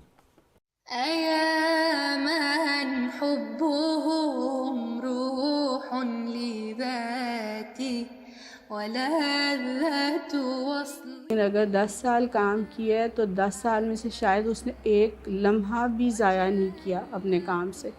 अगर वो मसलन हम लोग आपस में बैठे बातें भी करें तो उसमें से भी वो अपने काम से जो उसके जहन में प्रोजेक्ट होते थे ना, उसकी बातें शुरू कर देता था, उसमें से भी वो निकाल लेता था. Taalay Bhai not only was my colleague, but he was also my teacher, a friend, rather a brother, throughout these last 3 years. Obviously, I've been struggling with his passing, as everyone has. But one thing I've realized is that anyone I speak to, they tell me the same stories. The reoccurring theme that they keep saying is that he was like a brother to me. He was like an older brother to me. He was like a younger brother to me. And what I've realized is that to all of those people, he was a brother, just like I'm his brother. The only difference is we have the same blood. बहुत हंसमुख, खुश मिजाज, कुछ कह भी दो तो वो बस हंसी में टाल देता था, उड़ा देता था बात को. हर वक्त मैंने इस बच्चे को हंसते मुस्कुराते, जितनी देर हम लोग आ रहे हैं आपस में, मेरे साथ रहा है उनका, हमेशा हंसता मुस्कुराता. और अभी गाना जाने के बाद रोज़ मुझे एक वीडियो भेज रहा था, एक अपनी तस्वीरें भेज रहा था. वो हजूर के जो पुराने स्कूल के दरख्त का अमरूद तोड़ है, वो मेरी आखिरी तस्वीर थी जो उसकी मैंने वफ़ात के बाद, शहादत के बाद खोली है, तो मुझे पता चला है कि ये इसकी आखिरी तस्वीर है. Once I remember me and Taalay had an argument about a point, and obviously I was clearly wrong in that. I sent Taalay a link which showed him that his point was correct, and he was like, why are you sending me this? You sending me this is like an atheist giving a Muslim the Holy Quran. So he had his sense of humor as well, and his own way of thinking, which was I really enjoyed that, and it stuck with me. तेरे बंदे ऐ खुदा दुनिया में कुछ ऐसे भी हैं. By the grace of Allah, Syed Taalay Ahmed embodied the spirit of a true Waqf Zindagi, as witnessed by so many of his close friends and family. This included a sense of humility, selflessness, and complete lack of ego, an unquenched thirst for knowledge, and none more than his attention to the rights of his neighbors. When I almost died, by the grace of Allah, the prayers of Hazrat Khilafat al-Masih Ayadullah and the believers, Allah saved me. He said the way how we took care of him, he took care of us. He said we became one family. He made a pledge, if something happens to Ibrahim, oh Allah, I will take care of his children and his wife till my death. And he said, this is a solid promise, oh Allah. One really unique quality of Taalay was that I have never come across any individual with such quality or such determination to carry this task out, was that he was the only person I knew that had listened to the entire Dars al-Quran classes of Khilafat al-Masih rahimahullah. So he frequently used to walk to work from Fazl Mosque. Before that he was living near Fazl Mosque. And he used to walk to work, put his headset on, he used to download those classes on his phone, and he used to just listen to them on the way to work, to Beit al-Futuh, and then same thing on the way back. This way he would listen to at least 2-3 episodes on his way here and on the way back. It's a long journey. It would take roughly about an hour. Sometimes he would come to me, and when often we're sitting in the office, he would discuss certain points that Khalifa Rabi rahimahullah would mention, and that way I got to learn some things from those classes as well.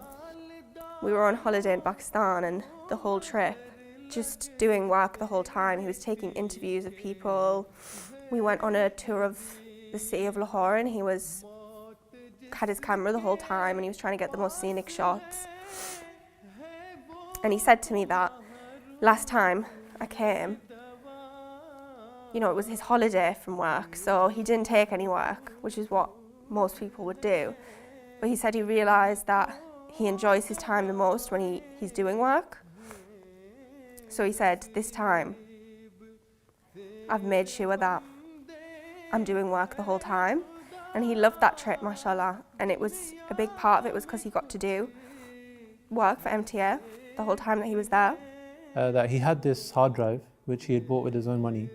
And he had all his projects that he was working on all his footage and etc. He had that on his hard drive. And I think he said this to me, and he must have also said it to my colleague Nosharwan, that all my work is on this hard drive. And if anything happens to me, you guys know that it's on here, and you guys know what to do to kind of continue my work. So at the time, he said it in a joking way, but I thought it was maybe a bit of a strange comment, but this incident shows his selflessness as well, because he wasn't really concerned about himself, he was concerned more about the work. He would come to me for little bits of technical advice. I helped him to digitize some videotapes and a few other bits and pieces, and he was always so humble about it. It wasn't a big thing for me to do, but he would put my name in the credits at the end of the documentary. And then he would tell me, you need to check your name is there on the credits, and it was a testament to the fact that he never saw any of the work that he did as being just his work or his dedication, even though it was 99% of the effort he'd put in himself. He always said, it's Hazur's direction, the blessings of Khilafat, and other people have helped me. And it was just an incredible testament to him as a person that he did it with such humility.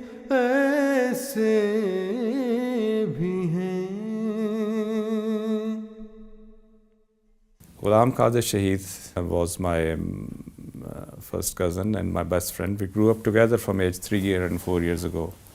I saw a dream after he passed away, and I saw him in a dream and I knew that I was meeting him.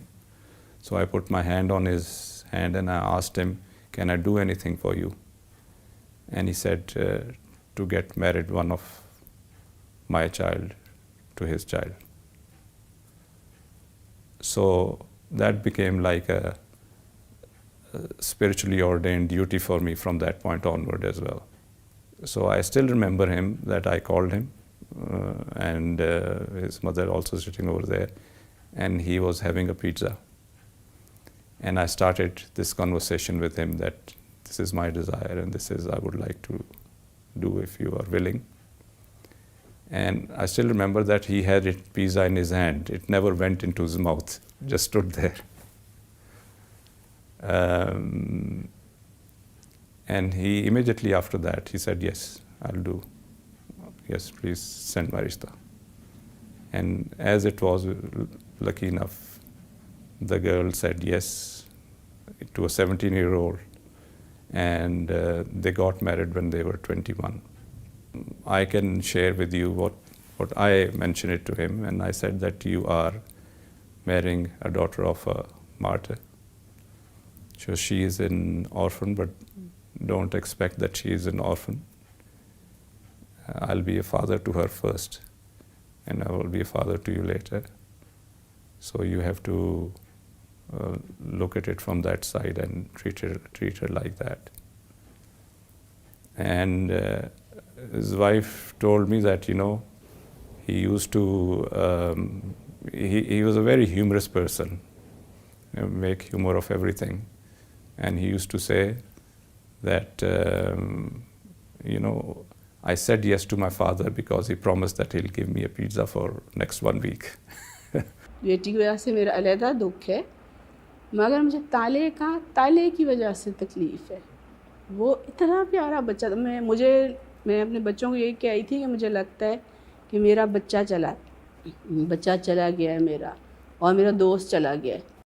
Taalay took it really seriously and considered it a great honor that he was marrying the daughter of somebody who had been martyred for the sake of Ahmadiyyat. And he had a sincere desire to be a good husband. And I know that he tried very, very hard to make her happy. He was a happy-natured person himself and cheerful. Nobody make me laugh, right? I don't want to have to edit it, right? Okay. मुस्कुराता था हमेशा वो नजीब ने Najeeb. Hazur instructed that the news department should continue to make some documentaries. And Hazur himself said that one documentary that you should do is about the Nusrat Jahan scheme, about how the services of the Jamaat in Africa. And so Taalay was very excited and happy about this project. He said, I had a mulaqat with Hazur, and Hazur said to me at that time, and this must be 7-8 years ago at least, that मैं तुम्हें भी भेज दूँ Africa, that should I send you to Africa as well? And Taalay said that out of embarrassment or just shyness, I just kept quiet. But he said that in my heart, I was just desperate to say to Hazur, please, please send me to Africa for some work. And he said that ever since that day, he said, I knew Hazur will never break his promise or even that indication. So I just kept waiting for that day. And he said, today you've told me that Hazur is sending me to Africa. So he was really full of excitement, full of happiness. He requested prayers and said, I'm going for 5 weeks. He told me he was going to Gambia, Sierra Leone, and Ghana. And he was extremely excited about it. When he was getting ready to go to Africa, he was so excited. And he phoned me and he messaged me to ask for advice. I'd been out to Gambia about a year or so before, and he was I wouldn't say nervous, but he wanted to make sure that nothing would stand in the way of him being able to do the work that he needed to do. And that again was a testament to his dedication. You know, he would have been very upset if, because of some oversight, he'd not been able to do his MTA work. You know, he'd got ill, he'd got an infection or whatever it was, if something stood in the way of doing that. MashaAllah, by all reports, his own reports, I could tell, but even from the other people in Africa, he was working with pure devotion and dedication in the last few days. He sent me some video and some photographs, and I couldn't believe how beautiful and how serene he looked. And my last text to him was, "Mashallah, you look so happy." My family will be happy. This is Africa!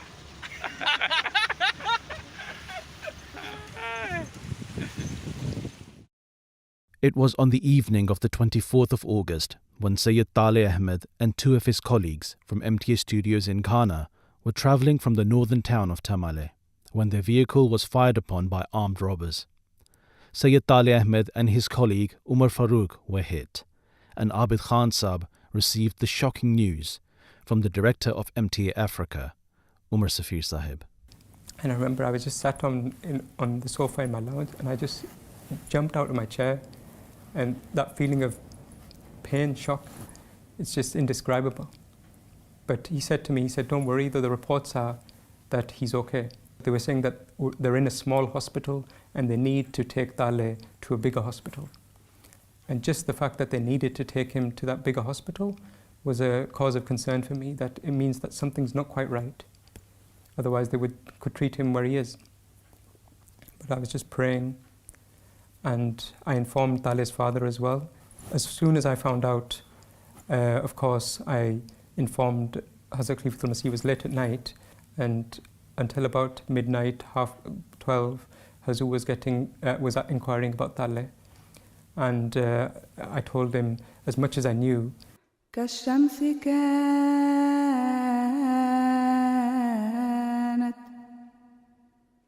والقمر. Then about 2:30 in the morning, I received a call from a missionary in Ghana, and he was weeping and he was crying, and he just said, "Inna lillahi wa inna ilayhi raji'un." And he said, "We couldn't save Taalay." It was a feeling of complete shock and devastation, and just 1,000 things within a moment go flashing through your mind. How was he feeling in those moments? All these things running through your mind. At the same time, you also have this immediate sense of reassurance that he was there on Jamaat duty. He was serving the Jamaat.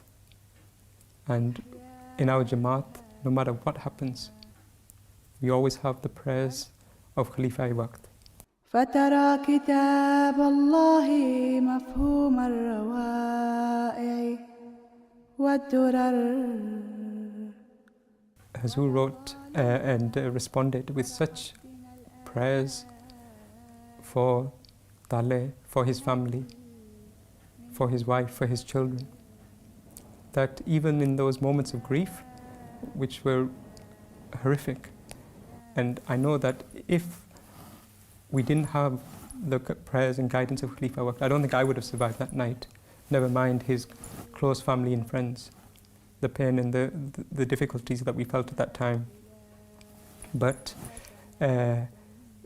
through the prayers and the guidance of Hazur, the love of Hazur, all of his family, his wife, his parents, his brothers, his sisters, the members of the Jamaat, the staff of MTA, everyone's greatly grief-stricken, of course, but so much strength, pride as well. That is one of the overriding emotions I felt the last few days as well. Everyone, and you get to know so many things about Taalay, so many things that you never heard. And so of course it's a time of sadness, but also it's a time of certainly pride that Taalay wanted to serve the Jamaat. He was a Waqf Zindagi in spirit and in the way he fulfilled his duties to the very last with bravery and with courage. उसके ही गम से तो आज आँखें हुई हैं पुरआब. He was also son-in-law of a Shaheed. His father-in-law was the first martyr in the family of Promised Messiah alayhi salam, and he is the second one. So his wife holds this station now, that she is the daughter of a Shaheed, and she is a wife of a Shaheed as well. Alhamdulillah. Taalay was a very loving husband and a true friend to me. A few months ago, I had some errands to run, and as I was walking towards the mall, I was overcome by sudden grief and sadness, and I started to cry. After some time, I composed myself and continued to do the little jobs that I wanted to do. When I came home, I opened the door to our bedroom, and Taalay looked at me and said, "Have you been crying?" And I said, "Yes." I thought maybe from my face he's able to tell that I was upset.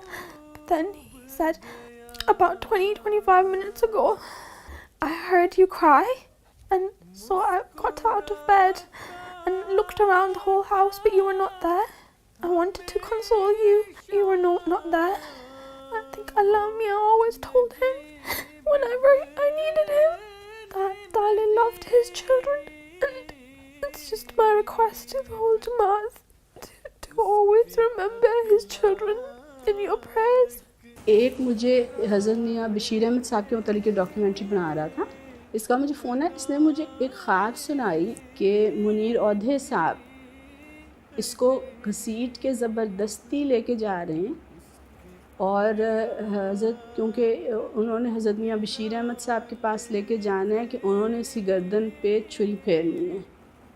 और ताले को मैंने कहा देखो मुनीर का मतलब होता है रोशनी, मुनीर का मतलब तो ये तुम्हारे लिए उनका नाम बहुत अच्छा है, लेकिन बहरहाल सदका देने वाली ख्वाब है. आप देखें ये तो सही निकली ख्वाब. Yesterday, my husband was able to speak with the gentleman that was with Taalay when he was passing away. And his last words was a message to his family, which was, "I love my family and I love Huzur." उसने खिलाफत से वफ़ा की, और ऐसी वफ़ा की कि अपनी आखिरी अल्फाज में जबकि वो मौत हयात की हालत में था, उसे खलीफा वक्त से प्यार और वफ़ा का ही ख्याल था. His last texts to me, all of it sort of just pointed towards the obedience to Khilafat.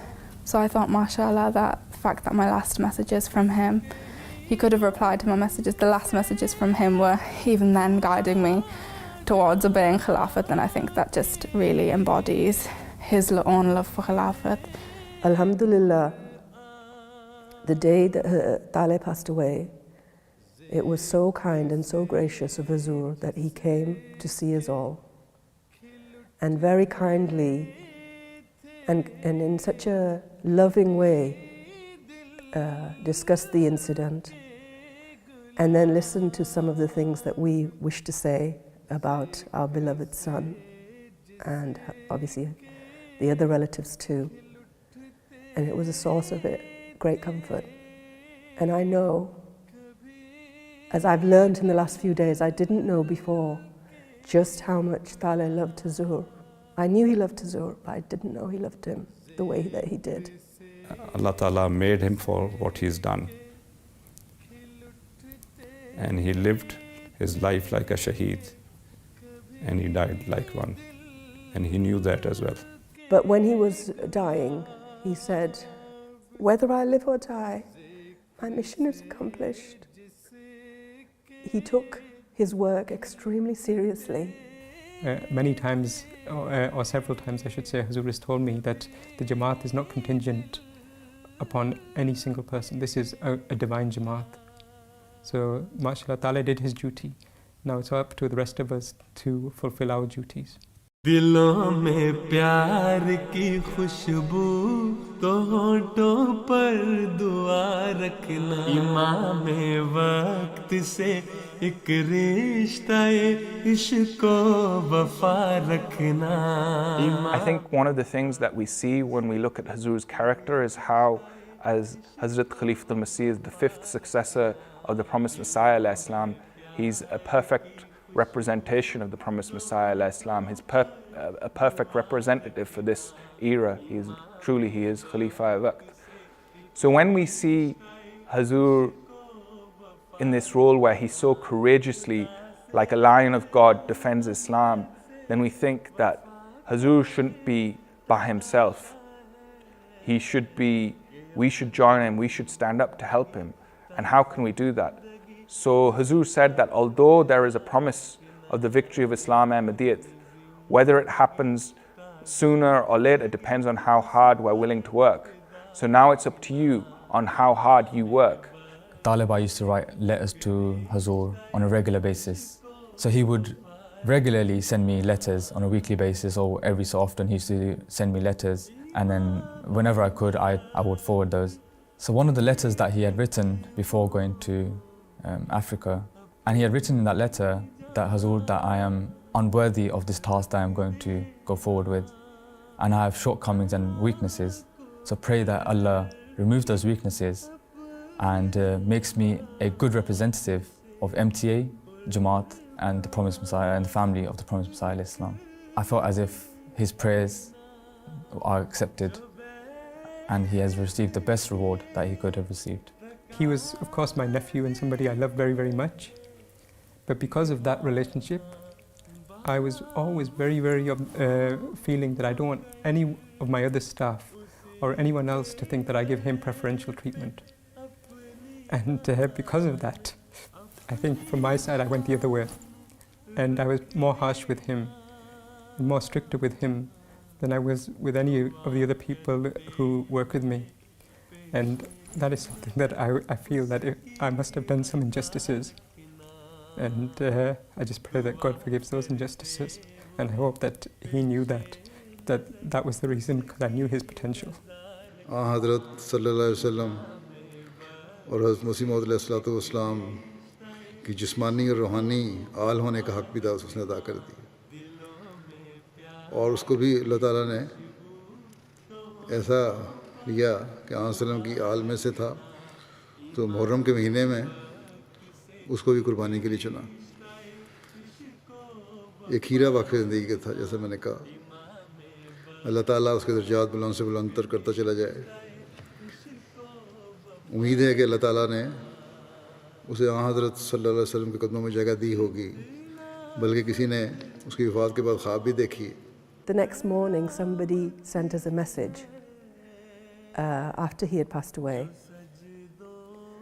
and he said that I was obviously feeling sorrow and sadness to hear of Taalay's passing, but at night I dreamt that Taalay was walking, smiling in paradise, and there was a group of people at the head of which stood the Holy Prophet sallallahu alaihi wasallam.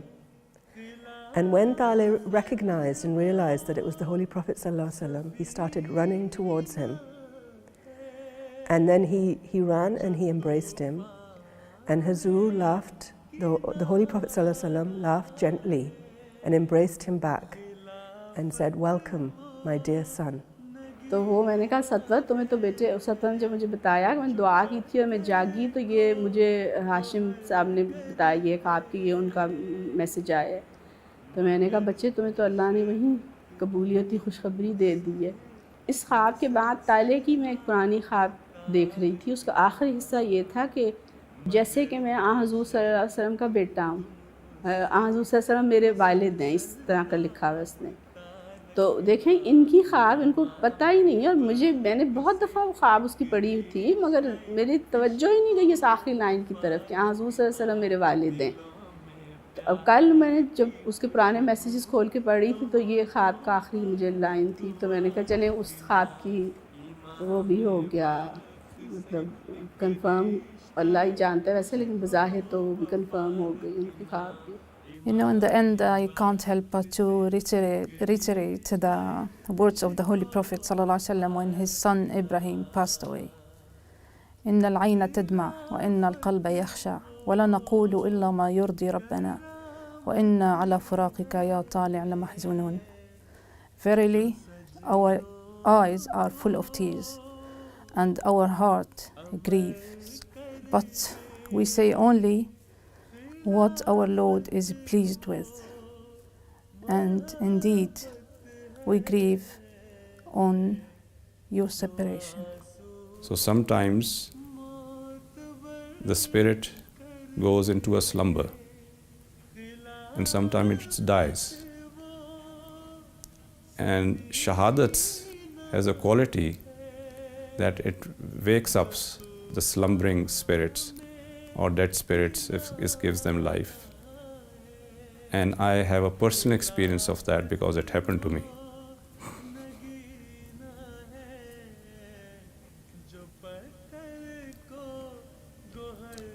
And I'm sure that Shahadat of Syed Taalay Ahmad is going to be a source of life for so many thirsty spirits, slumbering spirits, and dead spirits. In general, for all in Jamaat, but especially for the spirits in the family of Promised Messiah alayhi salam. वो प्यारा वजूद वक्फ की रूह को समझने वाला और इस अहद को हकीकी रंग में निभाने वाला था जो उसने किया था. मुझे हैरत होती थी उसे देखकर, और अब तक होती है कि किस तरह इस दुनियावी माहौल में पलने वाले बच्चे ने अपने वक्फ को समझा और फिर उसे निभाया, और ऐसा निभाया कि इसके मयार को इंतहा तक पहुंचा दिया, और शहीद होकर बता गया कि मैं खिलाफत का हकीकी मददगार बना हूँ.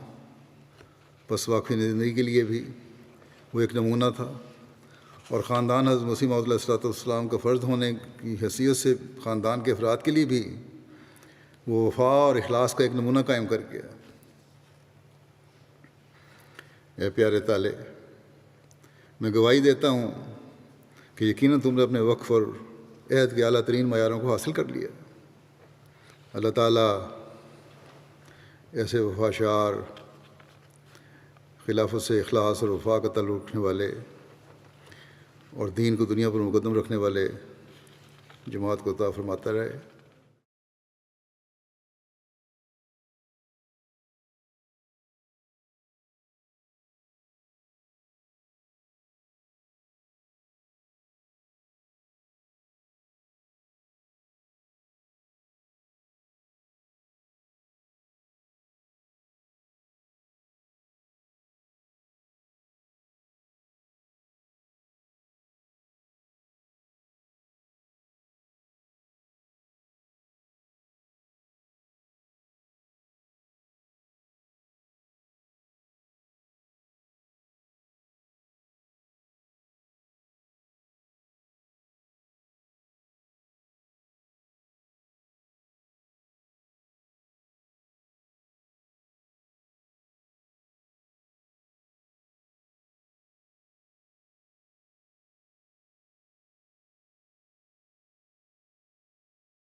Welcome back. I hope you enjoyed our selection for day one.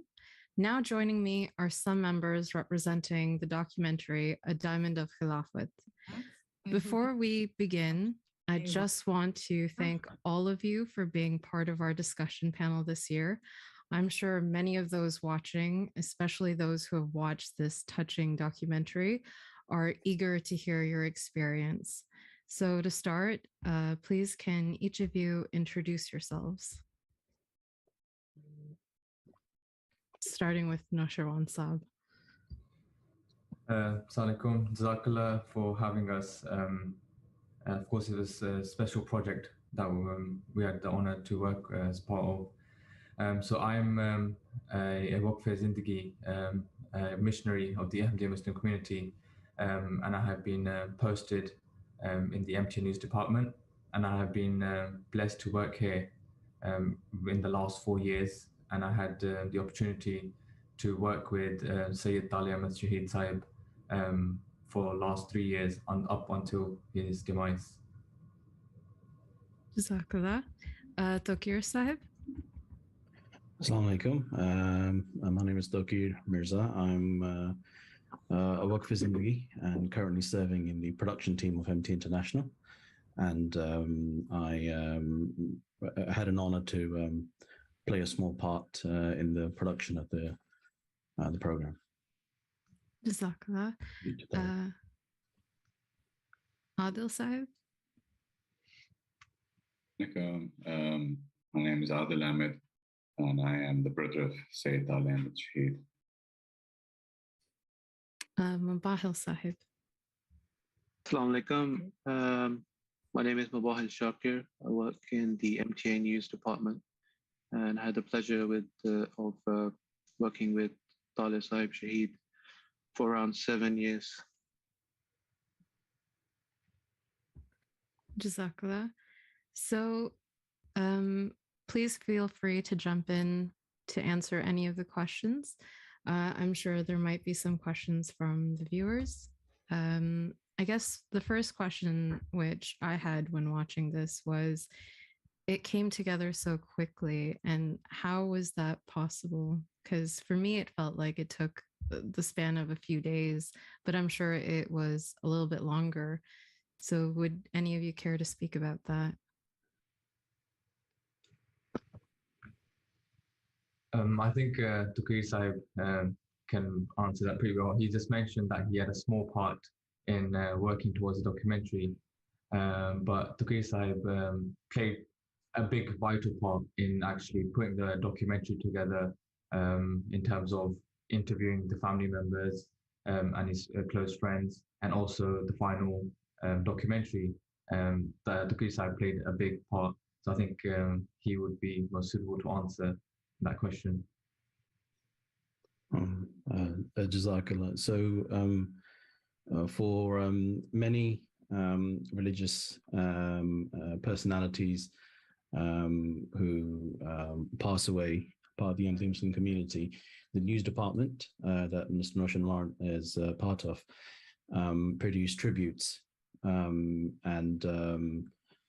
So we were instructed by the head of news, Mr. Abid Khan, who said that we should obviously definitely make a tribute for Syed Taalay Ahmed Shaheed Sahib.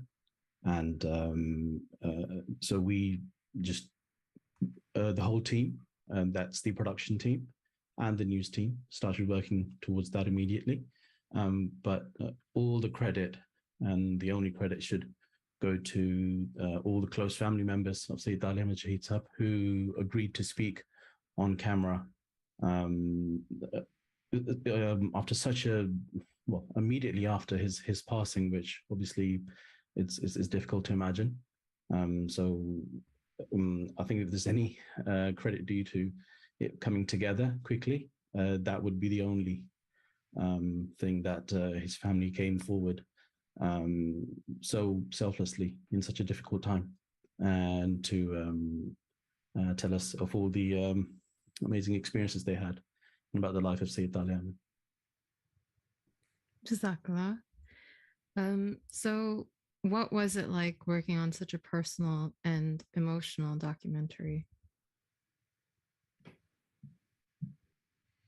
I think just for me personally, over the last few tribute videos that the MT News department had produced, there was a big hand of Syed Taalay and Shaheed Sahib in producing those, and those being worked on in a small matter of days, and those being produced. And when such incident occurred, it was sad at the same time.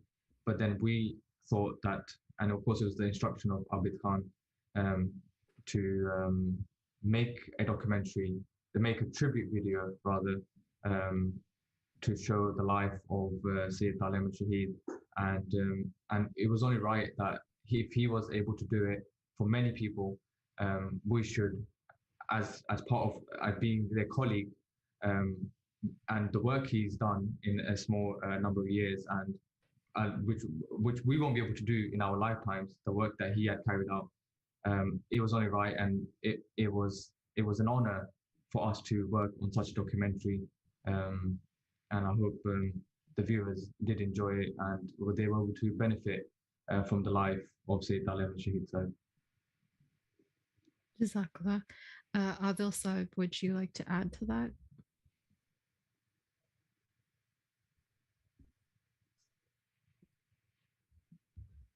Sorry, could you repeat the question? Oh, so what was it like to work on such a personal and emotional documentary? Well, obviously, for me, it was quite difficult. I don't know, for my family members, it was still very raw. But we know, obviously, the documentary was in the really good hands of Taalay's work colleagues at MTA, who we knew quite well, and more so than anything, we considered it to be one of the better ways of doing justice to Taalay's memory. And alhamdulillah, I thought it was a real, unique documentary that shone a light on some of the work Taalay had done and how everything had transpired.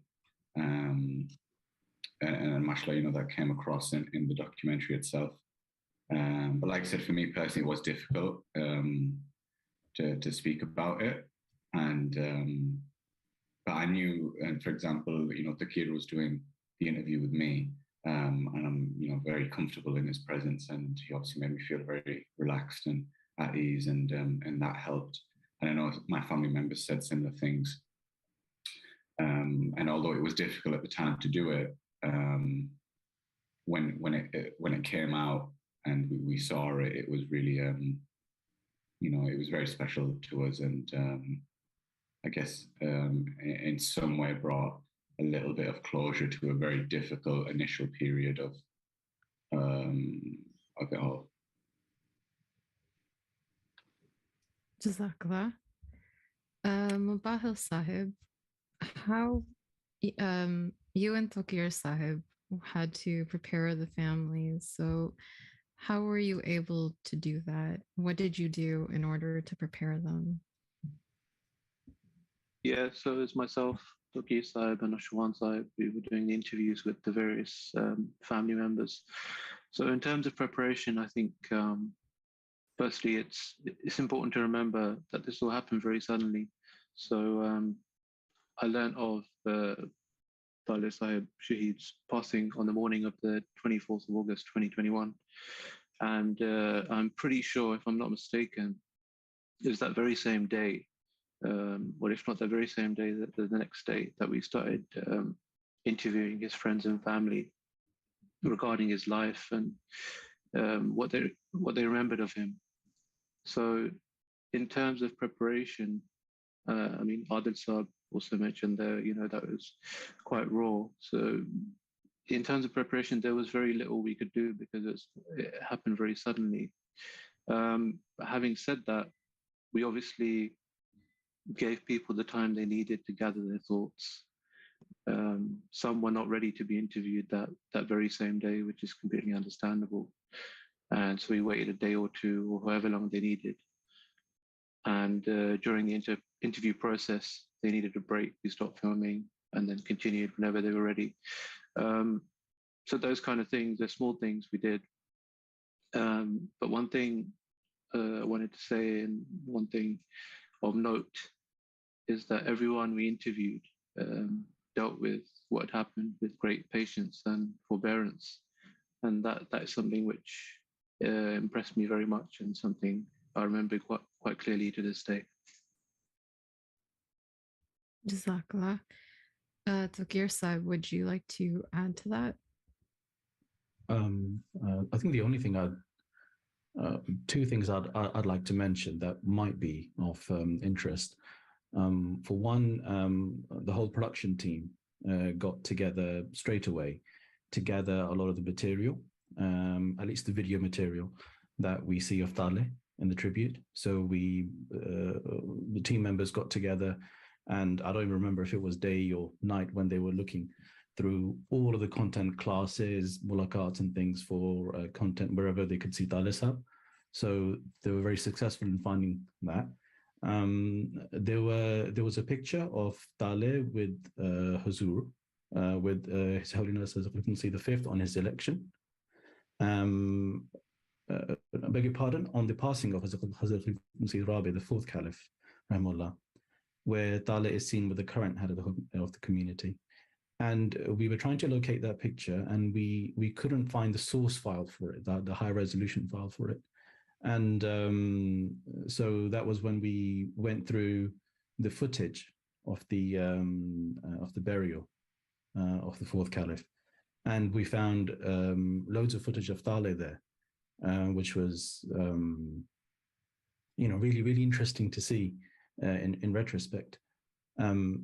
The second thing was that we, while looking, somebody said that they remember, or they might, they think that they saw Taalay at the actual election of the current head of the community, His Holiness Hazrat Mirza Masroor Ahmed. But nobody could remember properly. So when we went through that footage, we found a almost 2-second long clip where we actually see Taalay meeting His Holiness. And so we included that in the program. And we later learned from Mr. Abid Khan that Hazur himself was not, either didn't remember, or perhaps just didn't remember with everything going on that day, that Taalay had met him on that very day. So I think that's a testament to all the team coming together and putting in a lot of effort to finding that material. But secondly, going back to Mr. Abid Khan, obviously it must have been so much more difficult for him, not only as an in charge, Taalay's in charge in different departments, but also as his uncle. And we were in touch with him day and night, as Mr. Noshiran would tell you, requesting, can we get any pictures, any videos of Taalay that you might have? And so he was the one who, through whatever means, was reaching out to family members and collecting all his images and then sending them to us in that very difficult time. These tributes, if you go on YouTube and look at the history of these tributes, the tributes are usually 10 to maybe 15 minutes in length. And that's what was originally planned with this tribute as well. But as Mr. Noshiran will tell you, that each interview gave us an insight that we either didn't know, or we were just so profound, learning new things about Sayyid Taalay Shaheed, that when we tried to put it together, it was like, there's no way we can make an hour-and-a-half feature, because that's how long it was turning out to be. And so then we asked, okay, we're going to have to make a 1-hour program, if that's okay. And so we were given the go-ahead, do that. And all of it made sense when we had the historic Friday sermon by His Holiness on the life of Sayyid Taalay Ahmed. And that just showed that the whole thing, his passing, was just such a sign for all the members of the community, and for us, it's a clear indication divine help of Allah and how He had guided Talay's life. I would really request if Noshirwan could tell some incidences from some of the interviews that he carried out. Yeah, so just adding to that, when we initially started filming the interviewees, I think first we asked to requested the family, close immediate family members to the interviews, and then of course the days are approaching. We're waiting like when we can put the documentary together. But then Ahmed Khan Sahib, who's also the director of MT News, he said he wanted, he requested, like, can we do as interviews of the many family members so that no one is left out, and they are also part of the documentary. So then obviously as they went by, first we tried to interview the immediate family members, and then also those other family members that were not so close but had come for his funeral, and interviewing them also gave us, and I think a lot of them or most of them have been included in the documentary, even if it's a short part, or but it's just that everyone had a unique different point that they were mentioning, which we didn't even know as his colleagues. So I think that was really helpful. I think Dr. Syed can also agree that to put the whole thing together and bring out that beautiful 1 hour documentary, I think that was really important. Jazakallah. So this question is for each of you. Knowing how much such an emotional documentary can take a toll on a person, how were you all able to, or did you separate yourselves from the subject when you were filming and when you were being interviewed? So if I could start with Noshirwan Saib.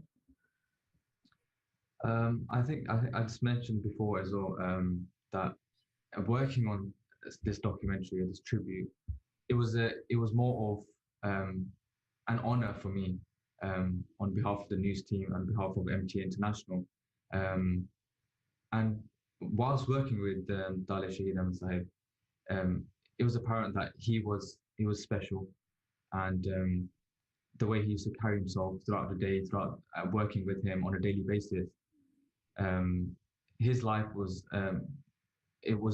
different compared to us, and the way he carried himself out as Abab Zindagi, it was example for myself as well, and a lot of example for many of us. So working on this documentary, I had to leave aside my emotions and get on with it as if like it's an honor. Jazakallah. Dokir Saib? Noshirwan said it best. The only thing I would add is that the example of strength shown came from the interviews of his family members. And I remember one of the most touching comments that I saw on the documentary when it was on one of the streaming platforms. It was about Taalay's father. And it said that it was a person addressing Taalay, saying that your father is a mountain of patience and strength. So I think any example of patience or strength was shown by all the members of Taalay's family. And may Allah bless each and every one of them for that. Ameen. Adil Saib. For me, obviously, being one of the interviewees, I didn't detach myself from the emotional side of things, and I didn't feel like I needed to. I actually did want to get across exactly how I felt about Taalay, and I think to have again done it justice. And there needed to be an emotional attachment to it. And for me as well, it was, might not have seen it, but I think maybe one clip was used from my interview. But there was a 20-30 minute interview done, and I had an opportunity to write down stories about Taalay and present them to Fakir and his team, and for me that was quite a cathartic experience, which I felt I benefited from at the time. So yeah, for me, I didn't need to detach myself from the emotional side of things. In fact, I kept it very much at the forefront of everything I was saying about him. Jazakallah. Mubahil Syed. Yeah, I think I would echo the points that Rashwan Saad and Dr. Isab made. For me personally, I looked at it from the point of view that I had a job to do and I had to get that job done within a specific time period so the documentary could be produced. So I think in that way I did separate myself from the subject.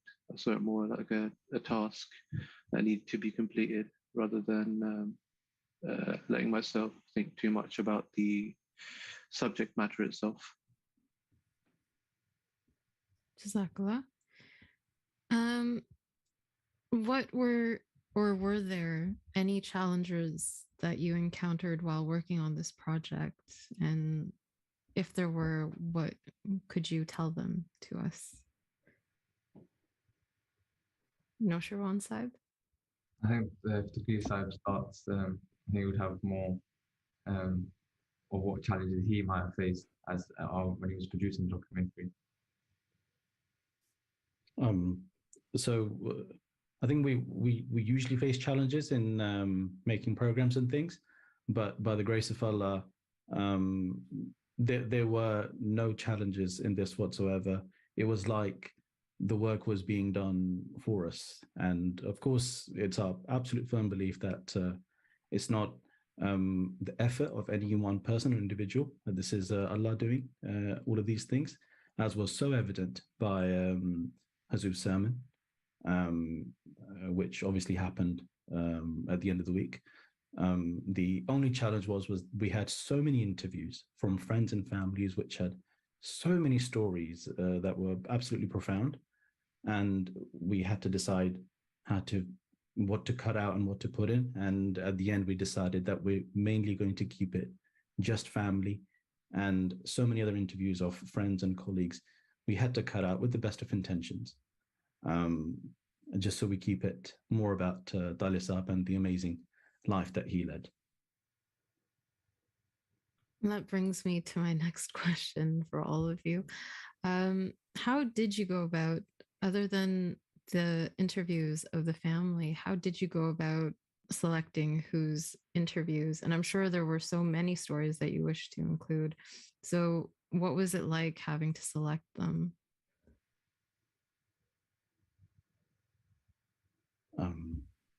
A lot of that decision, at least from my experience, we left it to Mr. Abid Khan.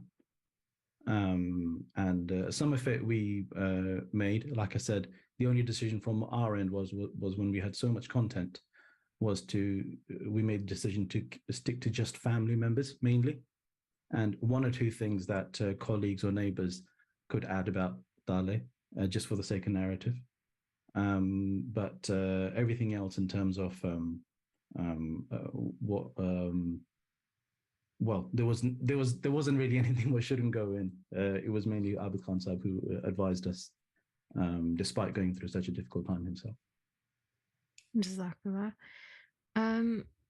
In terms of stories, were there any particular ones that you had wanted to keep in, or were there ones that you all had wished stayed or wished to share still?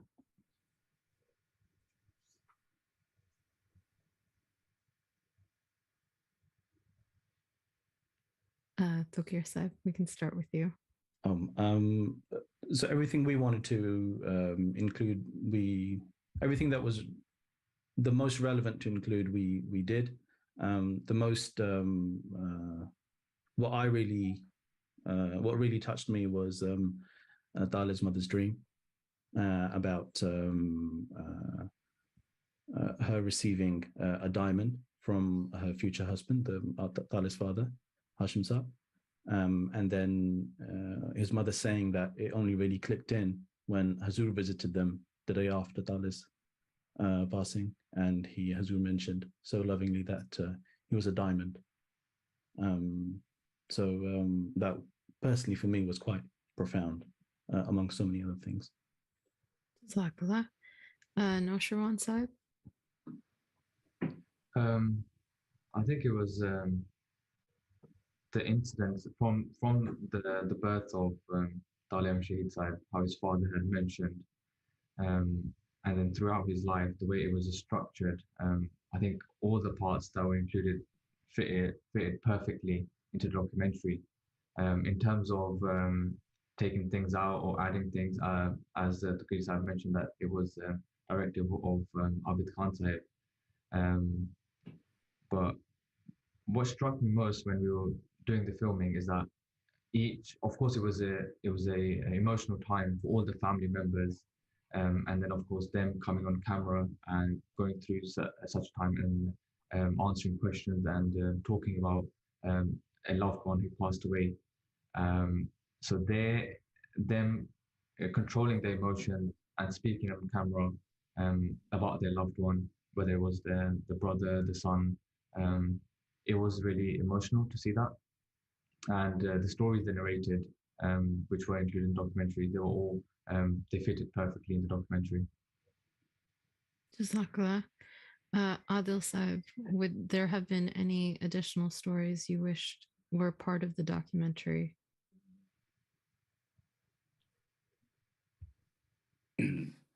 Not that not that I can think of. Again, I thought the team did a fantastic job with the documentary and brought all the stories together in a really unique way, which presented the character of Taalay in its best form, essentially. So I can't say there'd be anything that I would add or take away from the documentary. It was spot on for me, and for many others as well who watched it. While you all were working on this documentary, was there anything that stood out or a moment that felt was almost as if it was an epiphany? And was it due to what you learned about his life, or can you expound on that?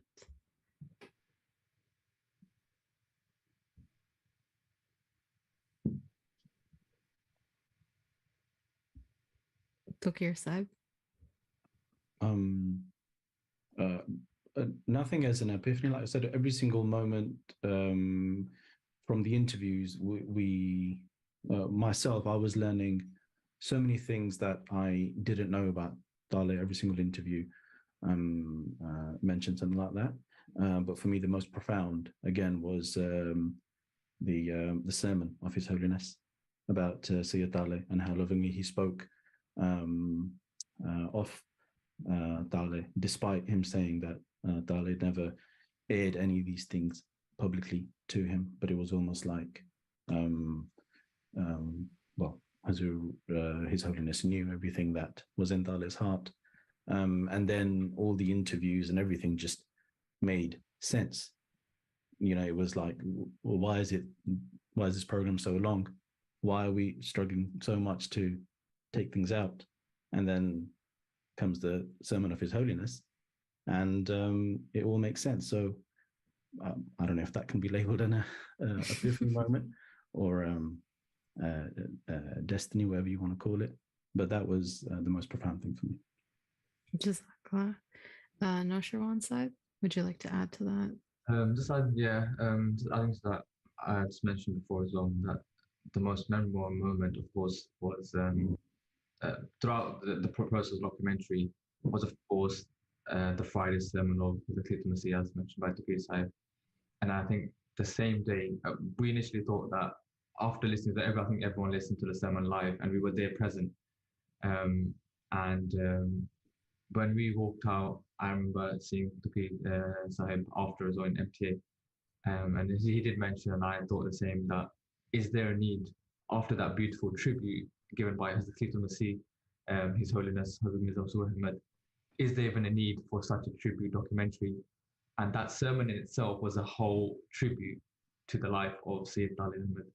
And those words spoken by His Holiness, they showed that even though Taalay Syed Shaheed, he thought that the Khalifa does not know that I love him. But Hazur expressed himself that he did not know, but I did love him. Every time he used to walk inside my office, I used to see his eyes sparkle with love for Khilafat, love for Caliphate. And but then we thought like that sermon in itself was a tribute.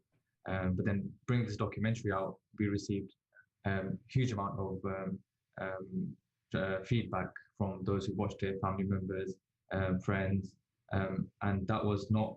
It wasn't part of our efforts, but it was just the blessings of Hazrat Khilafat al-Masih's Holiness, and of course the life of Sayyid Taalay Ahmed was in such a way that it wasn't, no credit belongs to us, but it was just amazing to be part of. And I think that bringing out that documentary, I think after that sermon, it was people did want to learn more about his life. That there was many people in our community worldwide that did not know who Sayyid Taalay Sahib was.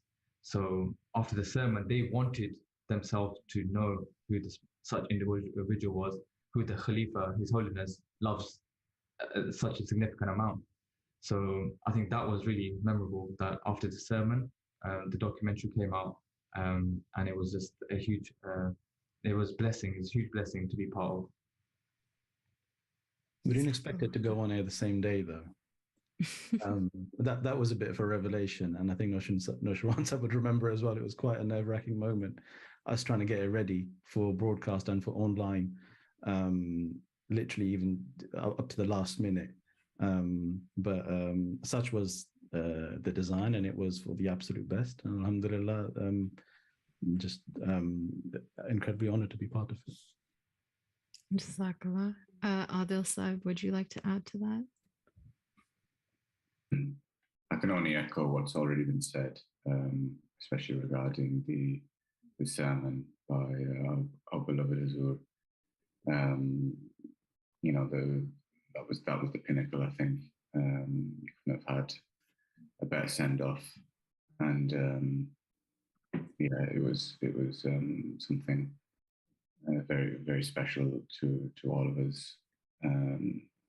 Not just his family, but his work colleagues and friends, and those who knew him and worked with him, and those who didn't at all.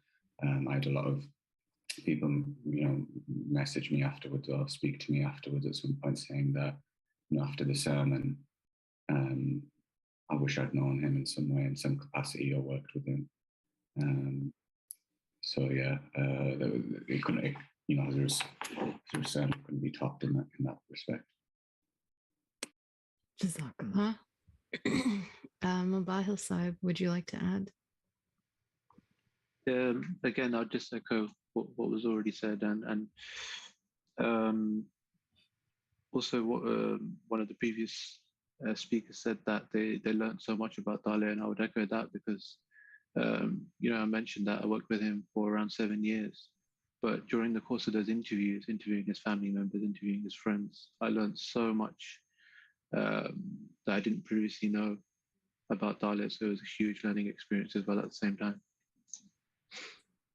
Jazakallah. It really was an inspirational documentary. I remember watching it and feeling like there is so much more I need to do to work towards being a Waqfino. One of the questions that we have in the chat is, did you work on any other documentaries that Sayyid Taalay Sahib Shaheed produced? So can we start with Tokir Sahib? Not myself, no. I think the best person for that would be Noshirwan Sahib, who had the honor of finishing off one of Taalay's programs. Yep. So once Taalay Sahib Shaheed was among us, I did have The thing about Taalay Shaheed Syed was that even if you do the most slightest thing for his documentary, he would give credit to you in the credits. I think in the documentary, I think Ibrahim Ikhlas Sahib or Dr. Ahmad Khan Sahib, he mentioned this point that even if you maybe helped him translate a word, he would give credit to you that this person helped me. So whilst I was here, I think there was two documentaries. I wouldn't say I was significantly part of. I probably done the most, the minor little work for that documentary. I think one of them perhaps was Patience and Prayer. And I think we went out to Central to do some filming. And on my side, what I had done was I had taken him to the location and maybe just help him film a few shots. Apart from that, brutality and injustice, I think I helped him with the subtitles and the translation. But even that, it wasn't anything I could say I could be credited for. It was just how Taalay Shaheed Syed was, that even for the most little thing you would do, he would give you credit.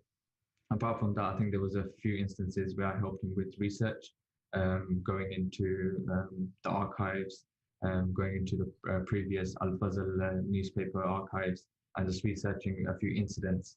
And then after his demise, I had the honor of finishing one of his documentaries. I wouldn't say I played a huge significant part in that either, because that documentary itself had been entirely, it was completed. The only thing was left was just the approval from His Holiness. And so when that came through, there weren't many edits. And if there were really minor edits which needed to be done. Those were done.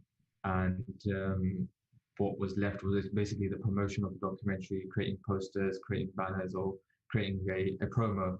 And I remember I asked Taqi Sahib for his help to create the promo. And the promo was Taqi Sahib had helped me to make it. Those were a few of the documentaries that I helped in.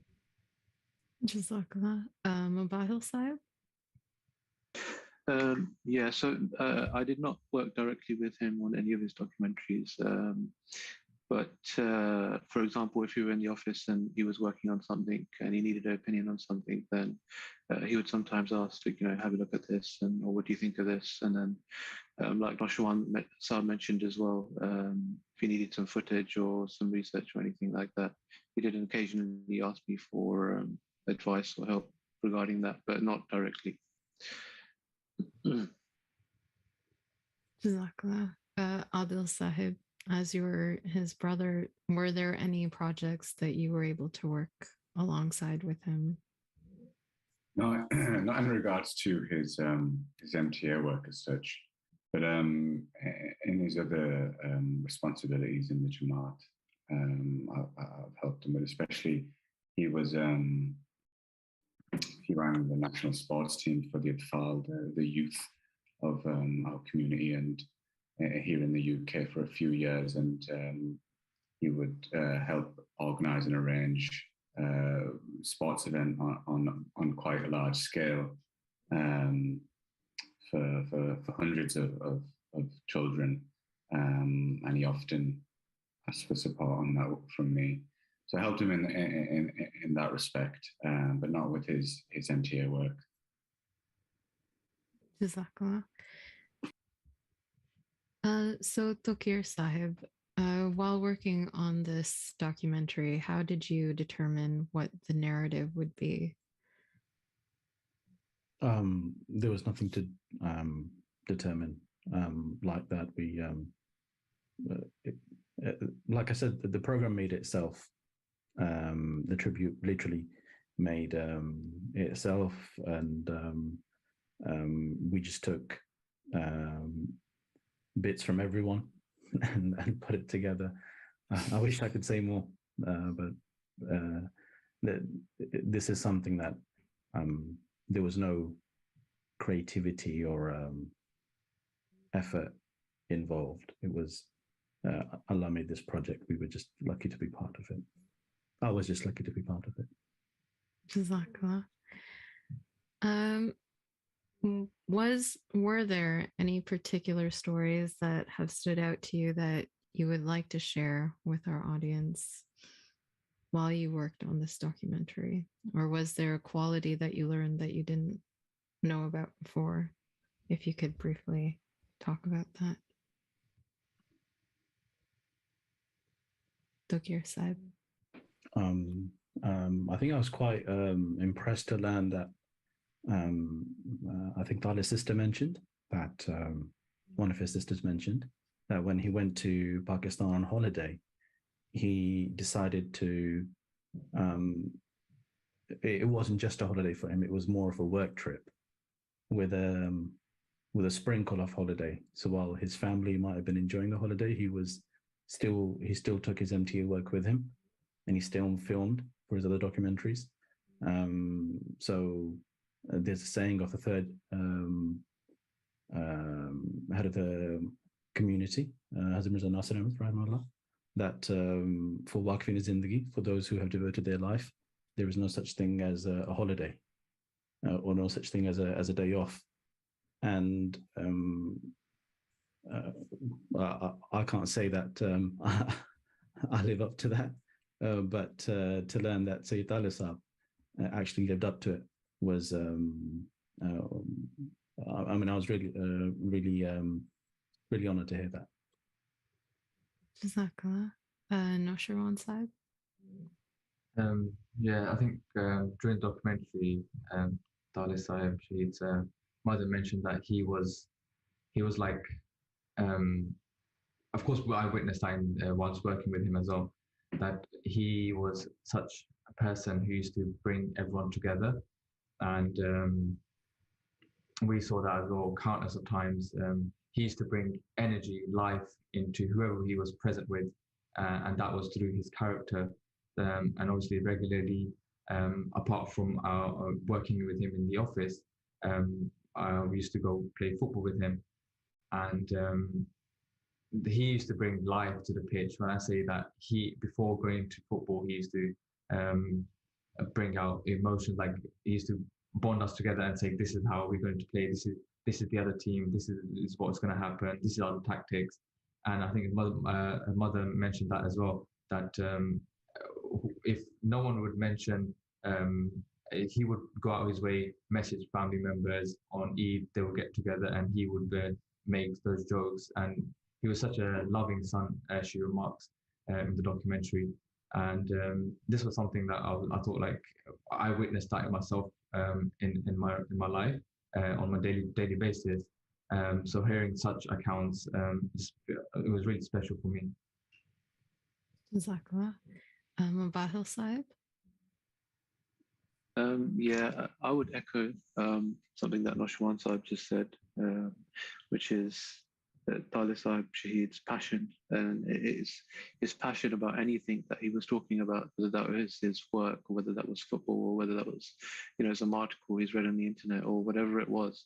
He was extremely passionate about it, and that's something that that I remember about him. And just spending time in the office with him, he used to bring, like Noshwan Sahib said, he used to bring life to the office.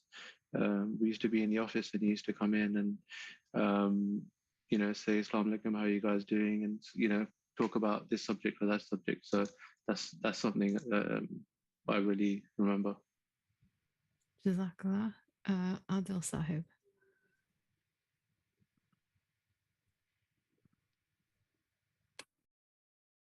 Sorry, could you repeat the question, please? Were there any very memorable moments that came out of filming this documentary, or was there any qualities that you would like to speak about?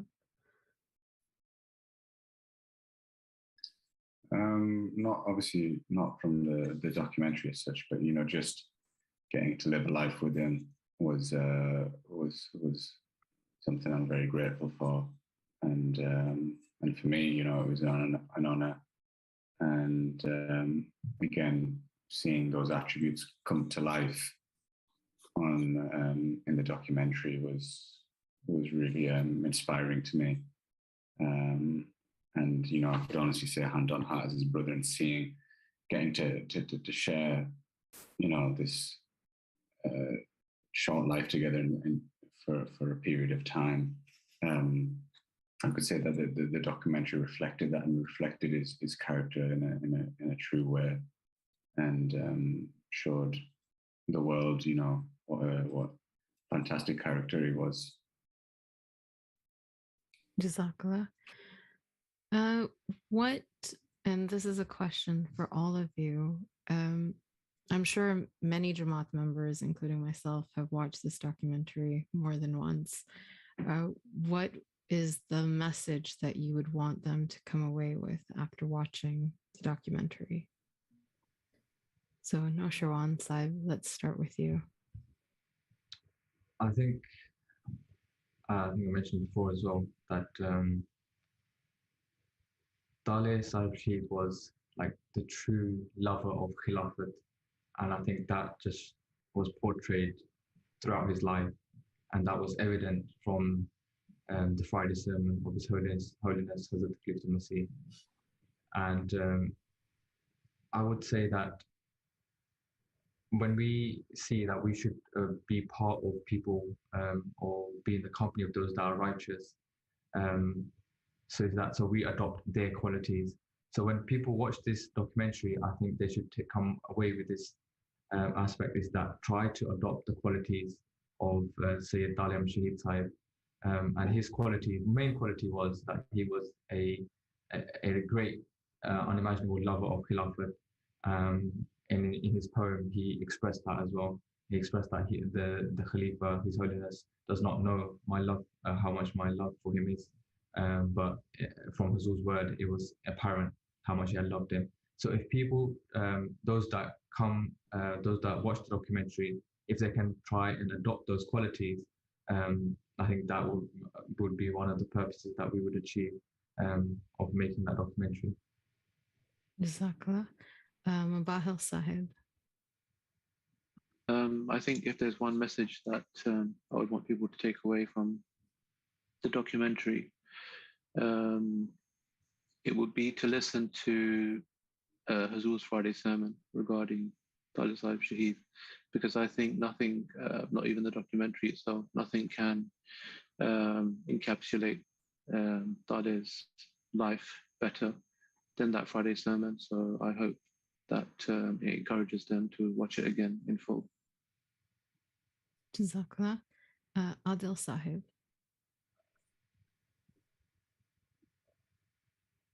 Same for me. I think for the takeaway message should be mostly his obedience and love for Khilafat, and how he fulfilled his pledge as a waqf, known as a waqf zindagi. Those would be the key messages that I'd want people to take away from the documentary. Jazakallah. Tokir Sahib. Just to echo what everybody else said, Taalay Shaheed loved making programs about things that he was passionate about, as his uncle also mentions in the documentary. So these were things that were very, very close to him. His uncle also said that we live in a day and age where most people don't like to read about older generations or older things. And that's something that Taalay Shaheed had the talent for, to put that in a program, make it so interesting and captivating that people would, and young and old, would watch it. And his life is actually that. So if this program gives anything, it's that if you're looking for examples of, just a living example of somebody to follow, just follow what Taalay Shaheed was doing, as you can see in the documentary. And that would ultimately lead you to Taalay's own passion, which, like everybody has said, was complete obedience and love for Hazrat Khilafat al-Masih, which in turn would lead you to love for God Almighty. Jazakallah. I suppose the final question that I would like to ask is, I remember Huzur said in his Friday sermon that there were still a few documentaries that Taalay Sahib Shaheed was working on. Will those be coming out in the near future? Yes, inshallah, of course, of Hazur's, as a His Holiness has mentioned, then he said it's a directive for us that those should be coming out or those should be worked on. So regarding the documentary that he was gone to film for in a few of the African countries, inshallah, that would be taken on board. I think that that would be worked on. The other documentary that has already been worked on and aired already was Moon of the Prophets. That has already aired. Apart from that, there are a few other projects that are being worked on, and do pray that we are able to give justice to the work that Syed Taalay started.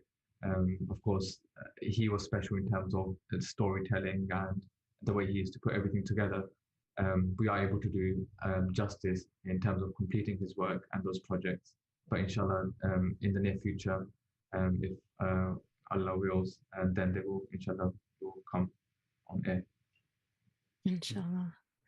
Jazakallah, and thank you all for taking the time out of your busy schedules to join our discussion. I personally, and I'm sure everyone watching would agree that this has been an inspirational and enlightening discussion. And I'm sure everyone who's watching or replays this will have learned a lot. And hearing each of your perspectives about the work that was done on this documentary was definitely something that the next time I watch it will have added to it. So before we leave tonight, I would like to remind our dear viewers that we will be reconvening once again tomorrow at 5 p.m. for the final screenings. We will be showing our first selection of the new Talent to Watch category, and we will be joined by the director and cast of Islam Beyond Frontiers. So do please join us again tomorrow. If you have any comments or additional inquiries, please feel free to email us at minaretfilm@gmail.com or reach out to us on social media. You can find us using the handles at Minaret Film on Twitter, Instagram, TikTok, and Facebook. Once again, to the panel, each and every one of you, Jazakallah so much for attending and giving us your precious time tonight.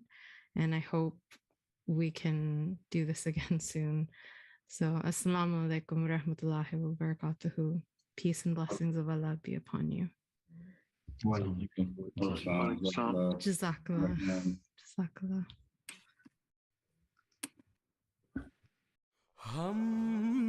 You know why I sacrificed my life? My father had said, death is inevitable.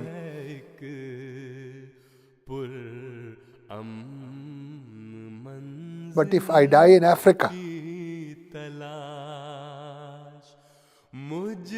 our graves will demand that you come and serve in that country for which we have given our lives.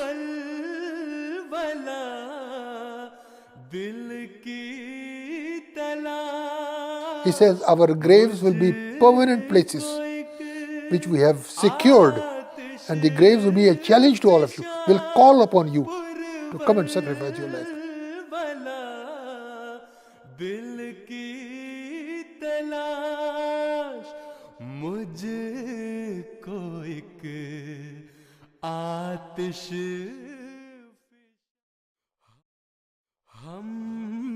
You know why I sacrificed?